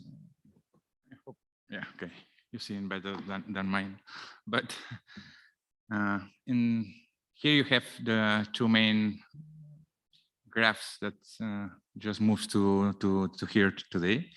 This one graph is just about the energy consumption during the last decades, the left side, and the right side, it's the oil peak and the gas peak. So I think that with these two graphs, it's enough to be quite clear in which is our situation and what happens to us, or how this aspect will follow us to these new scenarios that were introduced recently also by the last EPCC panel, EPCC paper. Okay, but just regarding to these two aspects, most of us, we are working in renewables, and it seems that renewables will be the ones that allows to us just to avoid this situation. Just here, one slide, just briefly summarizing that the technology is already here. It's not up to now. It's from 10 years ago, it was there, also the technology. I mean, the PV panels were already efficient 10 years ago. Maybe they were a little bit more expensive, but the efficiency was the same, more or less. It's not only about the PV panels, it's also about the solar thermal, it's also about the heat pumps, it's also about other technologies and other technologies. But at the same time, what we have is that it's only few implemented in the territory. And this is not only about, for sure, not talking about at country level, but also local level. And this is more relevant most of the times at urban and rural areas rather than urban areas. And this is because of some of the difficulties in how to penetrate to these rural areas. So for sure that we are working in improving these technologies. As mentioned, we are working, for example, just improving the PV seals or improving the heat pumps controls or whatever. But it's not only about that. It's also about the final users and how to implement this. And the other side of the equation, when talking about the energy and buildings, it's about buildings. So here we have the European Park. The certification of most of the buildings of the European Park, it's quite a really bad certification. So from here, okay, you can see here also this map from Europe, in which we pointed, not we, because this is an European project called Zebra 2020, and they pointed, for example, the number of retrofitting actions in all over Europe. So the main problem that we have is that we have really old park, and we need to retrofit a lot of buildings, but at this time, we just have some difficulties to do so.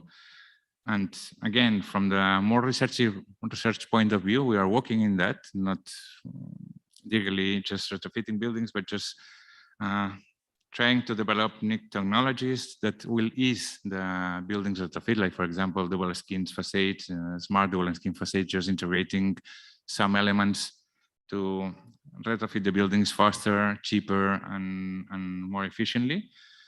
But most of these projects are ongoing, and we need to retrofit right now. It's not about in 10 years or in 5 years. So all these efforts that we are doing right now should be also transferred to the society and should be part of the equation, but should be not only the main part of the equation. So I would like to emphasize this IPCC report, the last one that was introduced more or less 1 month ago. I think it was in February. and two main centers of the report. The first one is there is a narrow window to act. We are not talking about 2050. We have to act right now. But the second and most relevant from my point of view, from the researcher point of view, is that we are not talking about technology, or we're not only talking about technology. So technology will not save us. Technology is a part of the equation, but it's not the basic part. It's not the fundamental of the equation. So from our research point of view, again, we are not only working on the, specific developments on technology, but from our point of view, we have some aspects that we should consider always, and that are probably the main barriers that we face. The first one is about transferring. It's really relevant to transfer the knowledge. I think that most of us that we are right here today, we know about the energy, we know about buildings, but I think that if we go to the street right now, most of the people doesn't know about it, or doesn't know too much about it to take decisions or to see how to deal with it. So the transferring actions are a key pillar. At the other side, the policies, we still have some old policies coming from the last century. They are not policies just viewing or just facing the new challenges. So for example, if you want to retrofit a building here in Catalonia, you spend more or less about half a year, between half a year and 1 year only to the work permits. So this is about policies also. Also about the administration, and this is also for the small villages. I live in a small village, a really small village. We are 200 people just living there. So it's really, really small. And most of the problems that we have from the administration point of view is that they don't have the resources. And it's not only about the resources, but it's also that most of the activities will need not only for the permission, but for the permission from supra municipalities. So this would mean that you have several actors in the same path, and it's quite complex to act in this way. Yeah. Also about the users' engagement, again, it's a capacity to engage the real stakeholders. The real stakeholders are all of us, but all of us as citizens, not as technicians, not as specialists. So I think that user engagement, it's key, also from our point of view. And finally, the growth. I think that today I hear about quite interesting just presentations, a lot of ideas, which is really interesting. Also just implemented in small villages, implemented in really rural areas, which is more complex. So congratulations for that.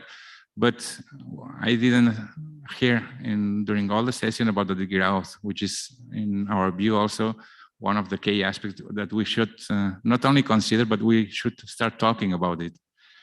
Because we are thinking, all of us, or we would like to think all of us, that the change will be just to modify the technologies or to modify the aspects and just to follow the same life that we are just living right now, but in a different way. And probably it will be more disruptive, like rather than that.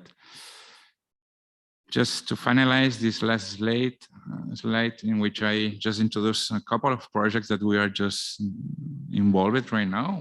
One project is the efficient buildings project, which is also parallel to the REST community that also today invited to us.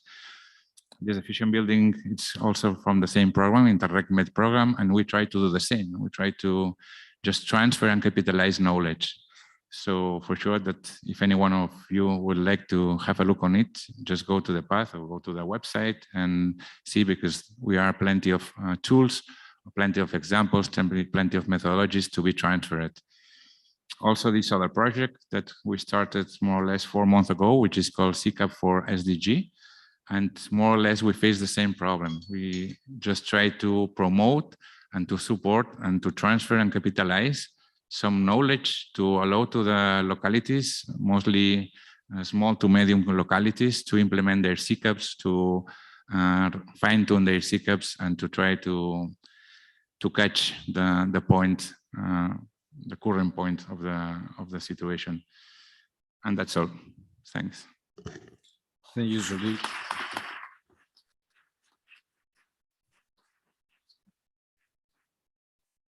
Thank you, Jordi. That was actually very fine-tuned with the time, and we'll have some more time in the after the presentations to have questions and further discussion.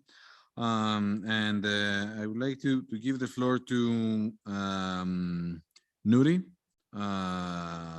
through the. Is he connected with us? Nuri, can you hear us? Nuri Palmada from Rescop and Soma Energia, project developer, to talk about the experiences with Soma Energia. Hi, Nuri. Hello. Hello. Hi. Yeah. Thank you for inviting us. And I want to apologize because I wanted to be in person, but for COVID reasons, another time I have to be online. So sorry. And I have no slides, but what I want is to transmit what cooperatives are, and especially in the citizens in the middle of the energy transition as a practical way. We are citizens, we are not academic, we are not governments. And yes, I will try to explain you because, yeah, you know, Rescop is a European Federation of Cooperatives, and we are a network around 2,000 cooperatives, energy cooperatives in Rescop, but in Europe there are much more. Yeah, and we represent more than 1 million of citizens who are really active in the energy transition.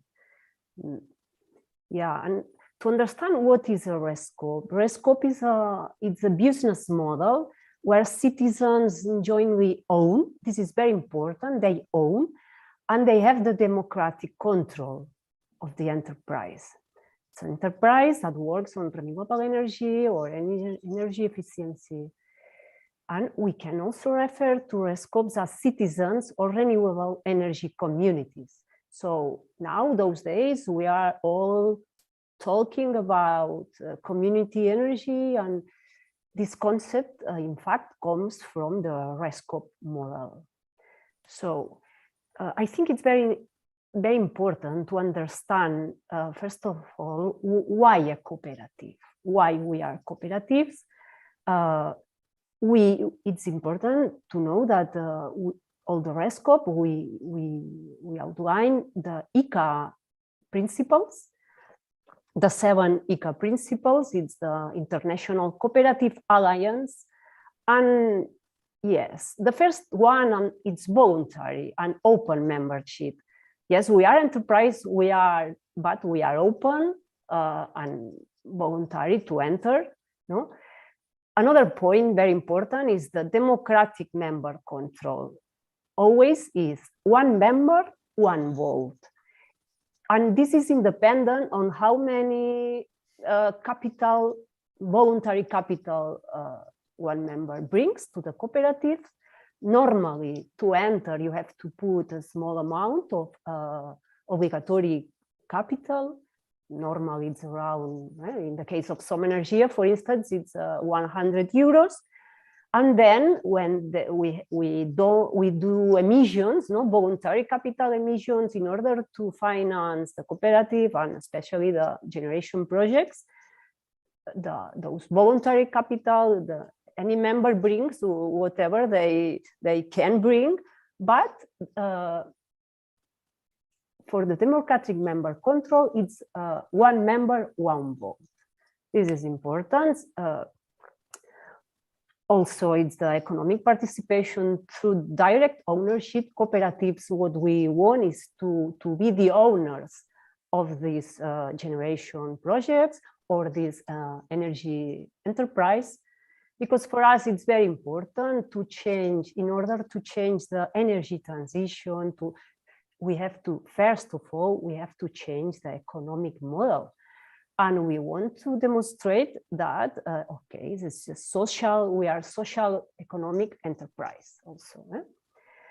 Then another very important point is autonomy and independence from the governments. And this is, I want to remark, because cooperatives, yes, it's nice. We can intercooperate between cooperatives, and we have to collaborate with governments.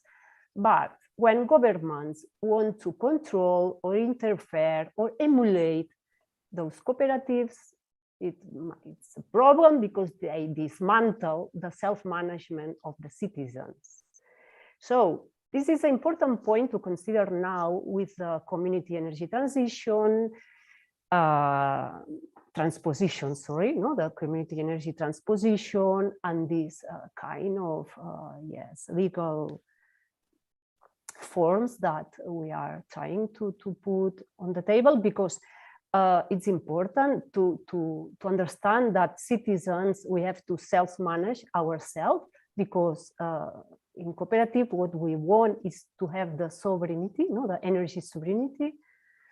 Yes, and we can collaborate with governments, of course, we have to, but yes, we don't want to be controlled by those governments. Then it's intercooperation, and the last one, of course, is the concern for the community, no, to have a local impact. For instance, in some energy, in our case, we have a lot of local groups. It's a self-managed citizens, no, from different areas of Spain, and they do a lot of other things related to energy efficiency, collaborating with energy poverty, no, explaining the model, no, the cooperative model, etc., having a good impact on local. Then, in order to give you some other numbers, imagine that in Spain, there is also Unión Renovables. It's the federation of Spanish cooperatives, RESCOPs in Spain. But in difference from the other parts of Europe, when cooperatives are more generation cooperatives, in Spain, those 16 cooperatives forming Unión Renovables are more like suppliers for a lot of reasons, because in Spain, yes, we had a lot of problems in the renewable sector with a lot of big barriers, you know, for the small ones of the citizens to enter the sector. And those cooperatives, they have no, few generation, and now starting with a lot of self-consumption projects that now it's easier, no, for this cooperative. But it's bad news because we rely too much and we rely a lot still in the market. And those days we see this is a real problem. RESCOPs and cooperative, we must be independent from the market, from the electricity market. Even we sell electricity, renewable electricity. We obtain the GDOs, no, the guarantees of origin, but we need to generate our own electricity. Imagine in the case of Som Energia, we have now 10 years. No, we have 10 years old.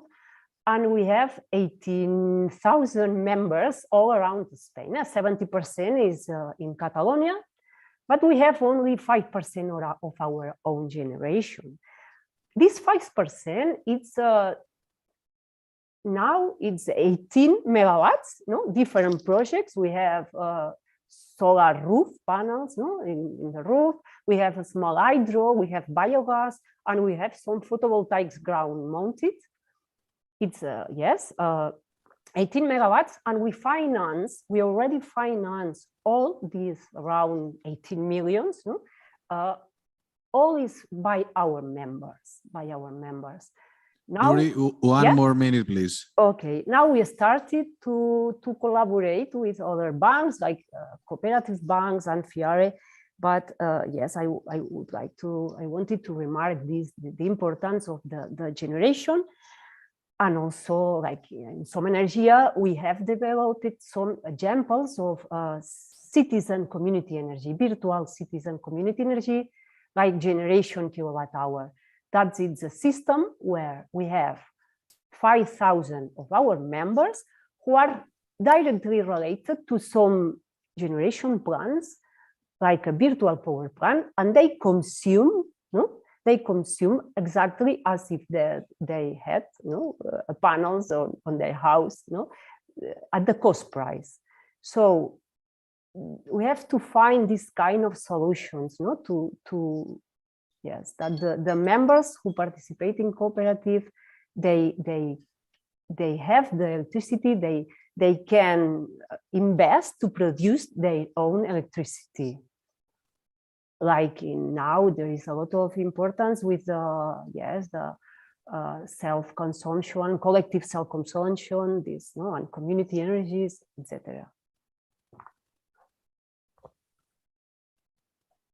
Okay, Nuri, thank you very much for the presentation and for the making very clear how renewable energy communities work and the success of Som Energia.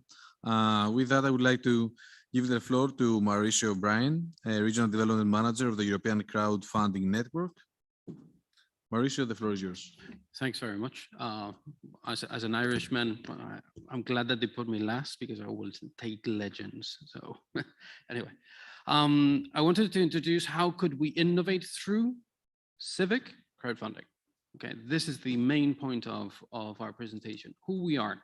We are the European Crowdfunding Network. We are based in Brussels. We have different strategic groups in Italy and here in Spain. I'm originally by name Irish. My dad is from Ibiza. I'm originally from Mallorca, but I live in rural area Spain, in a rural area in the northern part of Asturias, depopulated. So I think it's a bit of a mix. When we're talking about crowdfunding, our mission as a nonprofit organization, it's to create that financial literacy in such a tools that are non-conventional. They even introduce this properly. Our mission is to support that innovation through any means possible into the European crowdfunding industry, understanding that we are a young fintech. Okay, we are the young fintech industry, humble numbers if we compare them for classic financing. But the key point of our presentation is to understand that we're talking about something that is not new. We're talking about money is a scarce resource for small municipalities. And we have to go back in history and learn how we did do finance old style by collecting money in that challenge to finance initiatives. What does have crowdfunding to do with the Statue of Liberty? At the time, there was a rat race to get the Statue of Liberty in place. Not in the original, well, at first it was not just the original New York, there was Boston, Washington, you name it. And there was a young Mr. Pulitzer that decided to run a crowdfunding campaign because the governor at the time, this is not for me. And they were crowdfunding for what? For the pedestal of the Statue of Liberty. So this is where we have to challenge our ways of finance and how could we engage with their citizenship. Those perks were small, were very direct, and we know the result, right? So when we go into the digital world, what happens? This is where we appear. We are a young industry, fintech, because we're talking about sharing economy, we're talking about platform economy, and how could the crowdfund really potentiate small amount of money from different citizens and different persons could back up any project with any need possible. If it may be entrepreneurship or citizenship, you name it. We'll always talk about this platform fundraising exercise. When we're talking specifically on the topologies for that literature, under that framework of crowdfunding, we have to understand we have different tools. We have donation, reward, lending, which are more financial tools, and equity, where we invest. And where does civic crowdfunding come in? It's a hybrid model in which public authorities could actually participate on integrating programs to finance grassroots initiatives and potentiate in the way that active participation and engagement. When we're talking topic focus, and especially thanks once again for the invitation on this session, and we may focus on energy communities, what happens? We may have a very clear picture of what collective action mobilization may look like, and what does crowdfunding bring in? Articulates proposals on a very, very concrete way, very specific, and democratizes access to finance. Core of, and especially said by CEOs of some of our members, in this case, Lita at the time, one of the reasons why they generated their platform. How could we combine with the manifesto? It was this specific time. Please let me just go through the small points. We add tools to the finance, okay? We add extra finance to tackle climate change. We have to say that crowdfunding has been with the financial crisis in 2009, because it was generated there as a model of alternative finance. It has been with COVID impact, 24/7, the platforms were active and fundraising any initiative, grassroots initiative for any purpose possible. And why not? Why don't we face climate crisis? How could we use crowdfunding to tackle this directly, understanding the codes of ethics in financing projects? When we're talking about creating bridges, literally, we do this exercise of crowdfunding pyramid, top of that pyramid, how much money do we need? Which is our community? And which is the skills or needs of my communication to explain my project with the reasoning of my objectives, what I want, where's my short, medium, or long-term objective, or even reward or the perks. If we think about it on a commercial basis, this is what we understand. When we were talking about civic crowdfunding specifically, we integrate impact on those objectives. Which specific points are you tackling? When we talk about rewards, we're talking about SDGs, we may talk about transparency, we may talk about other values that are understood for the mission of that project to be funded. The relationship with public authorities is, what if we add public authorities or entities into this actual pyramid? This is where agility helps us to leverage our resources. Understanding that we foster and trigger citizens' participation. This diagram is made by one of our members in our organization, which they were highlighting how, hey world, we publish a project, we create awareness, first level, to our community, to the ones that are local. We actively look for their engagement by knowing the project, by supporting it, by even communicating as part of my community. They are empowered to donate, to help, to support. And the final decision is not made by the promoters of the project, is made by the citizenship. Therefore, is democratizing the access to finance. When we're working on those scenarios with match funding is where public authorities bring in their own specific needs. We add transparency, visibility, and that factor of accountability. Where does my taxes go to? You know, where does the money that an entity supporting a project, could I have the full information of it? Of course, and I'll even give you the information how is being set, thanks to the different typologies of my funding. Early stage, first boost, bridge in between. Oh, I'm 75% up. Okay, I'll support you. Top up means that if you get to the top of your objectives, I'll give you a bonus. Well, the most interesting part is one-on-one. €1 from a citizen, €1 from a public authority. That is, excuse me, French, awesome. When we're talking about specific areas, this is where we could talk about power poverty. So an issue that could be addressed thanks to project focus that we could arrange. And a specific case, which I'll highlight tomorrow, and it would be La Energía del Cole, an energy community in a rural area of Spain. From the blue crowdfunding, we talk about blue economy. We may highlight an Italian project, Mare Circulare, or a Mallorcan initiative to creating electric boats, very traditional Mallorcan fishery boat. But what if I transform it into an electric powered motor? And you have already seen some of the examples highlighted during the session within the coaching that we did in this project with Ragusa, Procida, Medrec, by Donbass and Los Pedroches itself, in which we were already working on how to use this financial non-conventional funding tools to articulate a bigger puzzle. And finally would be the event Perfect. We would like to save the date, we just published it, to an event that we're doing in Bilbao, a congress in which we're talking the combination of ethical finance and with financial or social objectives.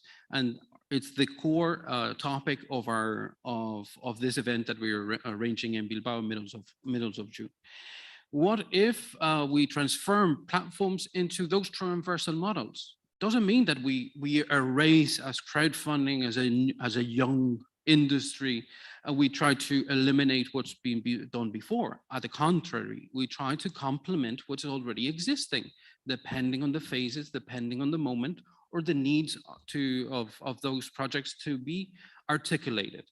We may also focus on that part of how to be combining those supporting communities and entities, especially with this scenarios that I'm talking could be a bit disruptive. How could public authorities participate on crowdfunding models? Oh my God, I tell my controller about it, he's going to flip out.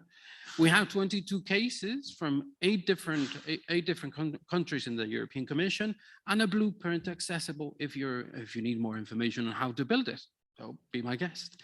And I have to say, and I'm very proud, put my chest in, we are living right now a moment with a great opportunity. There is a new European regulation for the crowdfunding system in the more financial tools that it's common for the entire member states. So it's a great opportunity to see an overview, which chances do we have towards the future. Crowdfunding with structural funds are accessible for public authorities. The European Investment Bank has the funding for us. So please be my guest. Thank you very much.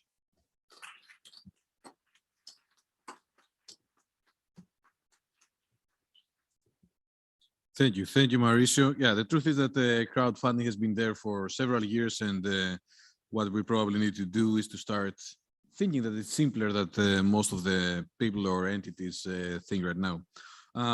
So yeah, with this presentation, we reached the end of the interventions. We have time for questions, but before that, what I would like to ask the panelists is, how do you actually see your initiatives and the organizations that you are representing addressing the specificities of island and rural areas in their effort for energy transition? And we will start with Beatrice regarding climate kick, but please take your time also the rest of the participants to think and give us your views in the next 1 or 2 minutes. Let's say climate kick and islands and rural areas, or crowdfunding for islands and rural areas, etc. You know the specificities, I'm sure, of these areas, geographical areas, and you have heard the interventions this morning, either in a more policy, let's say, framework, or specific cases from municipalities earlier. So give us your views. Beatrice, the floor is yours for 2 minutes. Thank you. Can you press the button, please? Actually, I think in climate kick, we don't distinguish because we intervene both in rural, urban, and in countries that have islands or are islands. And we use the same approach, this systemic approach, using a portfolio connected of our projects. But I mentioned before that we implement in 13 countries. 2 of them are Cyprus and Malta. And they are senior hubs. They have been working with us since 2016.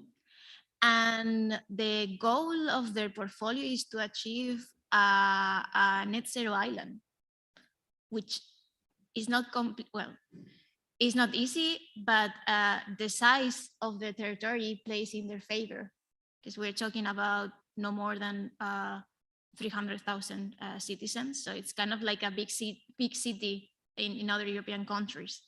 So the challenge that they face, and most of the times they work together, because here again, the importance of finding synergies and creating a community is transport, as the biggest contributor to the carbon emissions, and how to improve the system both in efficient terms but also reducing emissions, water scarcity and land use, especially in Malta, and energy. For example, last October with the big storm that at the end went to Sicily, but Malta, they were scared. I mean, like their system is so old that if something happens, they could face a whole week without electricity. So these three topics working together, and also here we talk about national ministries, silos all the time. The Ministry of Environment, the Ministry of Energy, the Ministry of Economy, and then the Prime Minister offices. We work there, and sometimes it's us. So it's here the role of these international networks. It's someone from outside that puts the right people together. So this is what we do. And yeah, I think the islands, since the consequences of climate change are going to hit them sooner, and I think should be a priority.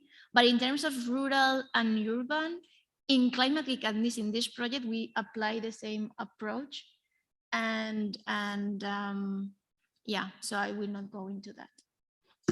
There's definitely room for inspiration also from our side regarding the specificities of rural areas. The truth is that there are different characteristics that they could, let's say, raise interest for Climate Kick to address specific calls for these areas, that they have some, handicaps in some cases, or economies of scale that cannot really compete, let's say, urban areas. But there is room for discussion for that.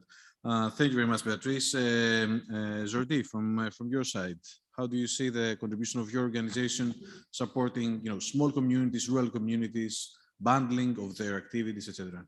Yeah, I think that from the research center, at least from my research center, some of my colleagues just are facing some specific developments concerning to how to implement the technologies in the rural areas. I mean, talking about agro PV or some technologies like these ones. So some of my colleagues just work on that.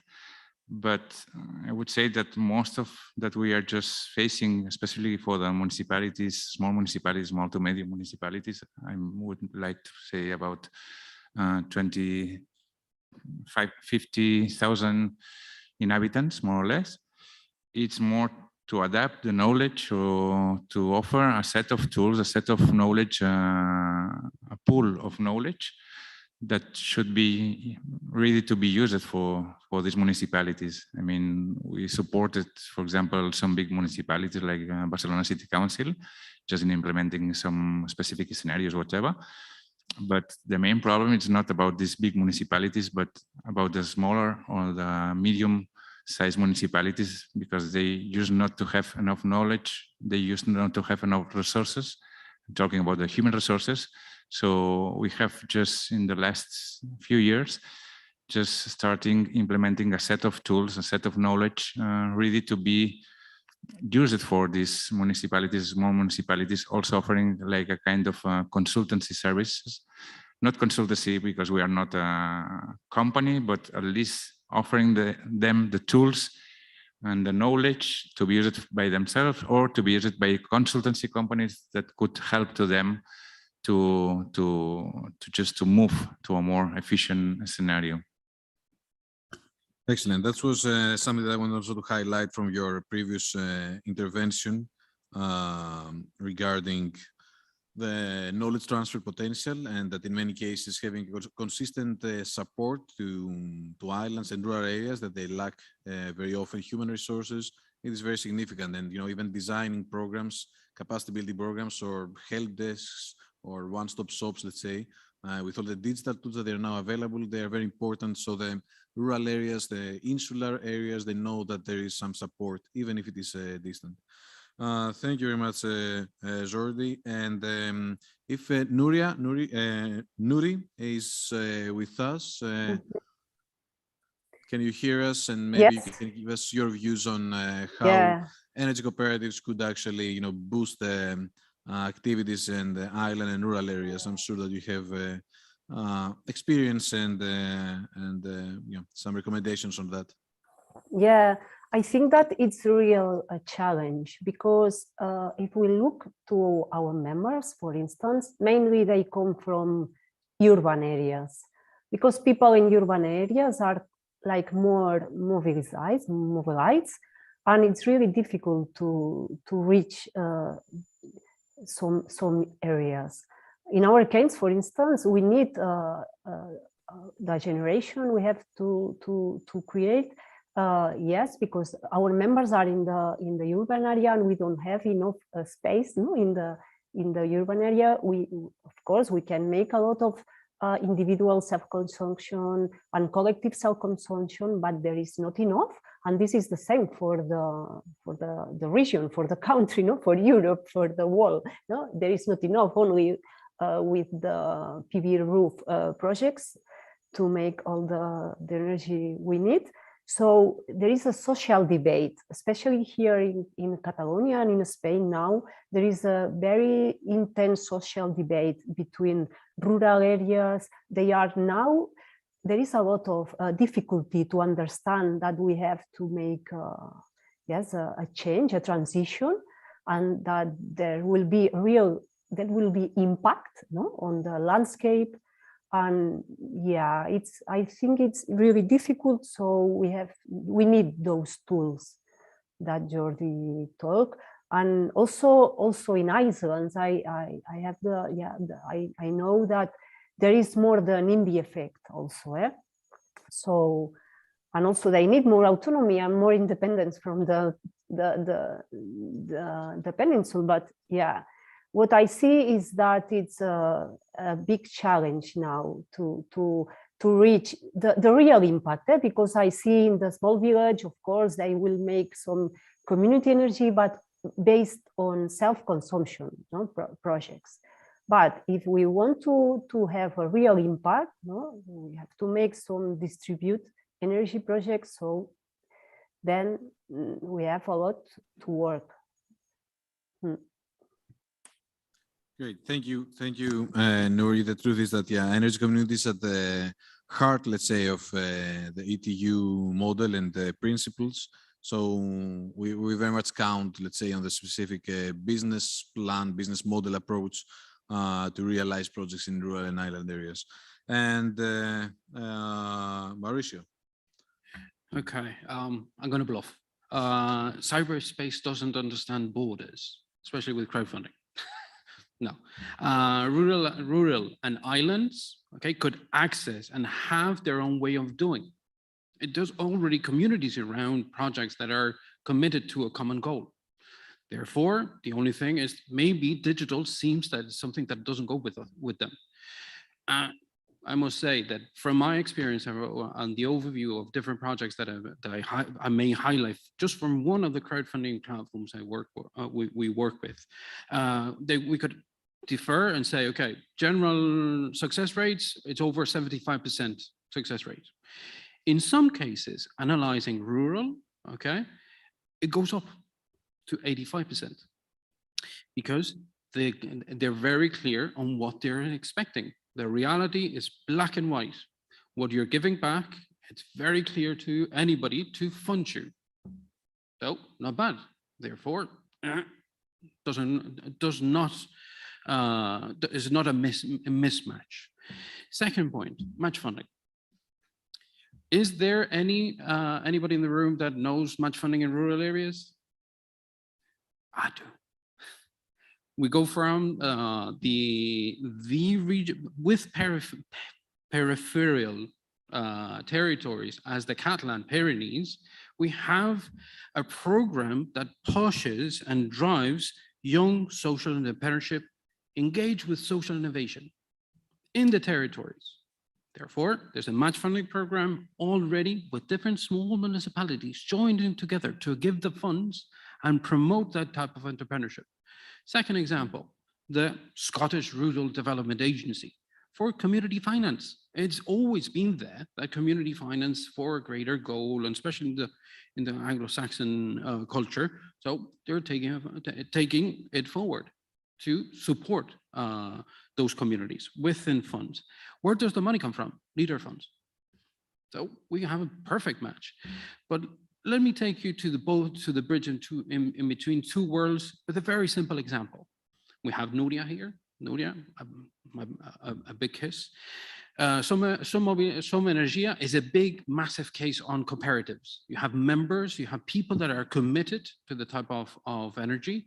And there was a group of families that decided to launch a spin-off using the electricity from Some Energia to create a crew or a platform for car sharing in the fifth, I think it's the fifth Mataró, is the fifth city in Catalonia. But they have spread around rural, thanks to the car sharing with electric vehicles. They did a crowdfunding campaign to launch the actual digital tool, which they will help them to manage that service in rural areas. And they participated on a second round of crowdfunding to do and participate in a match funding call from the City Hall of Barcelona. Years after, therefore, we have a learning process on how to do crowdfunding campaign, on how to face match funding, and how could we integrate different models. Thanks to this case, that is a rural case, it jumped into that core relationship and connection within. We cannot separate both worlds. There has to be synergies, and there is synergies. If not, I always, and many of you which have suffered my coaching, even though rural areas, big word, diaspora, it's always been there. It's always been there. And there's more Irish outside Ireland than in Ireland itself. So take advantage. Thank you. Thank you very much, Mauricio. That was really inspiring, and I think we'll catch up during the coffee break. So I would like to open the floor to the audience for any questions or any remarks towards the panelists. Cynthia, and then we continue at the back. Okay. Please present yourself, and you can specify from which of the panelists you would expect a question and answer. Yes, good morning. I am Maria Creuet from the Association of Micropobles de Catalunya, the village minors from 500 inhabitants. So I will explain. I agree with Jordi because he puts a new idea. We must think about a lot of its decrease. We must think about how we can, and we must decrease, because if not, we can do nothing about the new energy if we don't decrease. We only. I'm sorry, I don't know a lot of English to explain me much. Thank you. Thank you. Thank you very much. Cynthia, would you like to? No, because I think it's very good and complementary, the explanation of each one of you. But it coming to my mind, precisely this synergy that you were pointing out. But I mean, going a little more on the structure, and I was thinking not only the planning, but also the participatory processes that normally also municipalities are used to and familiar to work. And I fully think that part of the disruptive mechanisms also goes in this sense, because I truly believe that on the future, we will need to close more this private public, and to find also diversity on the solutions. But for sure, I think that in terms, as we have on the audience a lot of local authorities, probably one of the, in my opinion, or just to share with you, but at the same time planning how they integrate and mainstream more an integrated vision like water, energy, food, and now it's getting more seriously, but really that we fund it on the planning, not only on sectoral planning.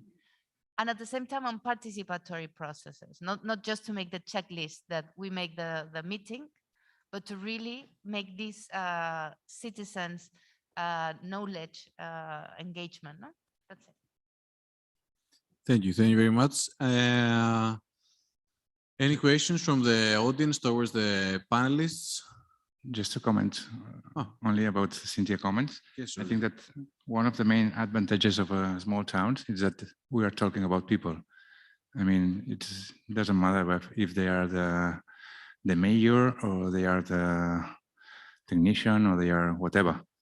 All of them are people, and it's easy to connect to them. More times it's difficult to transfer to them the knowledge because probably most of them don't know specifically the knowledge about finance or about energy or about whatever. But once you just introduce the knowledge there in this community, it's quite easy to deal with that. It's easier than to work in a big city like this one. So I think that this should be taken into consideration, and we should to profit this good situation of the small municipalities to just improve this capacity of just having this network among the citizens. Yeah. Of course, Beatrice. To Cynthia's comment, I think planning is essential. And I think one of the tools that can help a lot is innovation policy, because we must change, especially in the European Union, how our policymakers do their jobs, because it's not just the multi-level challenge that we have, European, national, regional, local, but it's also horizontal.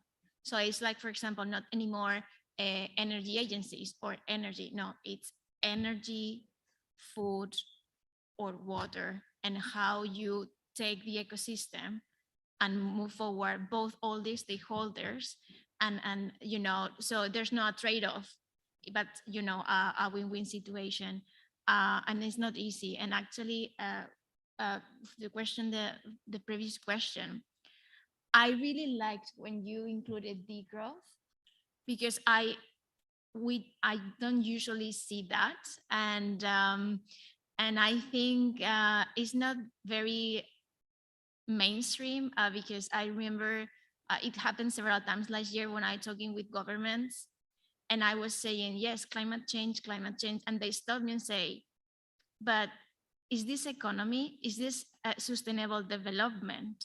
And I was like, yes, sorry, just, you know, let me reframe, because for me it's obvious the link between climate change and the economy and how you need to transform.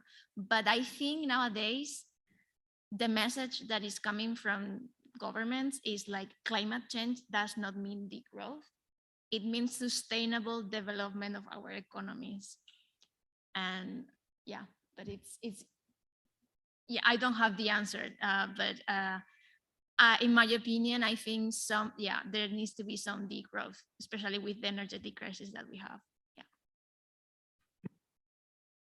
I go for that one.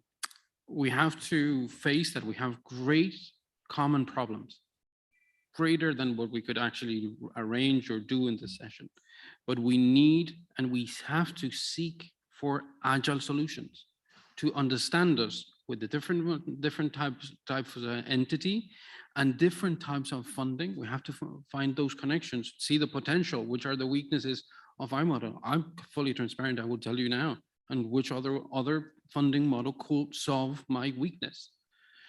And I will show you my strength and the opportunities that there is there, because I think it is where we could understand each other. That's the challenge we're facing. And we have to, and we must find those possible agile solutions. Oh. Well, I think that we have understood from the today discussion that the solutions are here, and well, we have also the ideal areas and the needs in the islands and the rural areas to implement them. So we have the use cases, and we have also a very robust model, the ETU model, that we try to promote. So I think that well, the floor is ours, and we should try to do our best for that. So thank you for this panel discussion. I haven't seen any hands raised, so I think that we're on time for the lunch break, Cynthia. Okay, great. Thank you very much.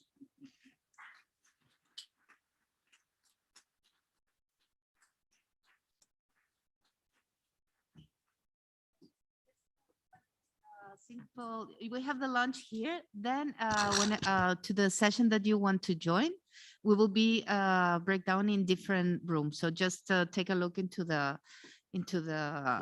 each room that the title. Okay. Thank you. Thank you.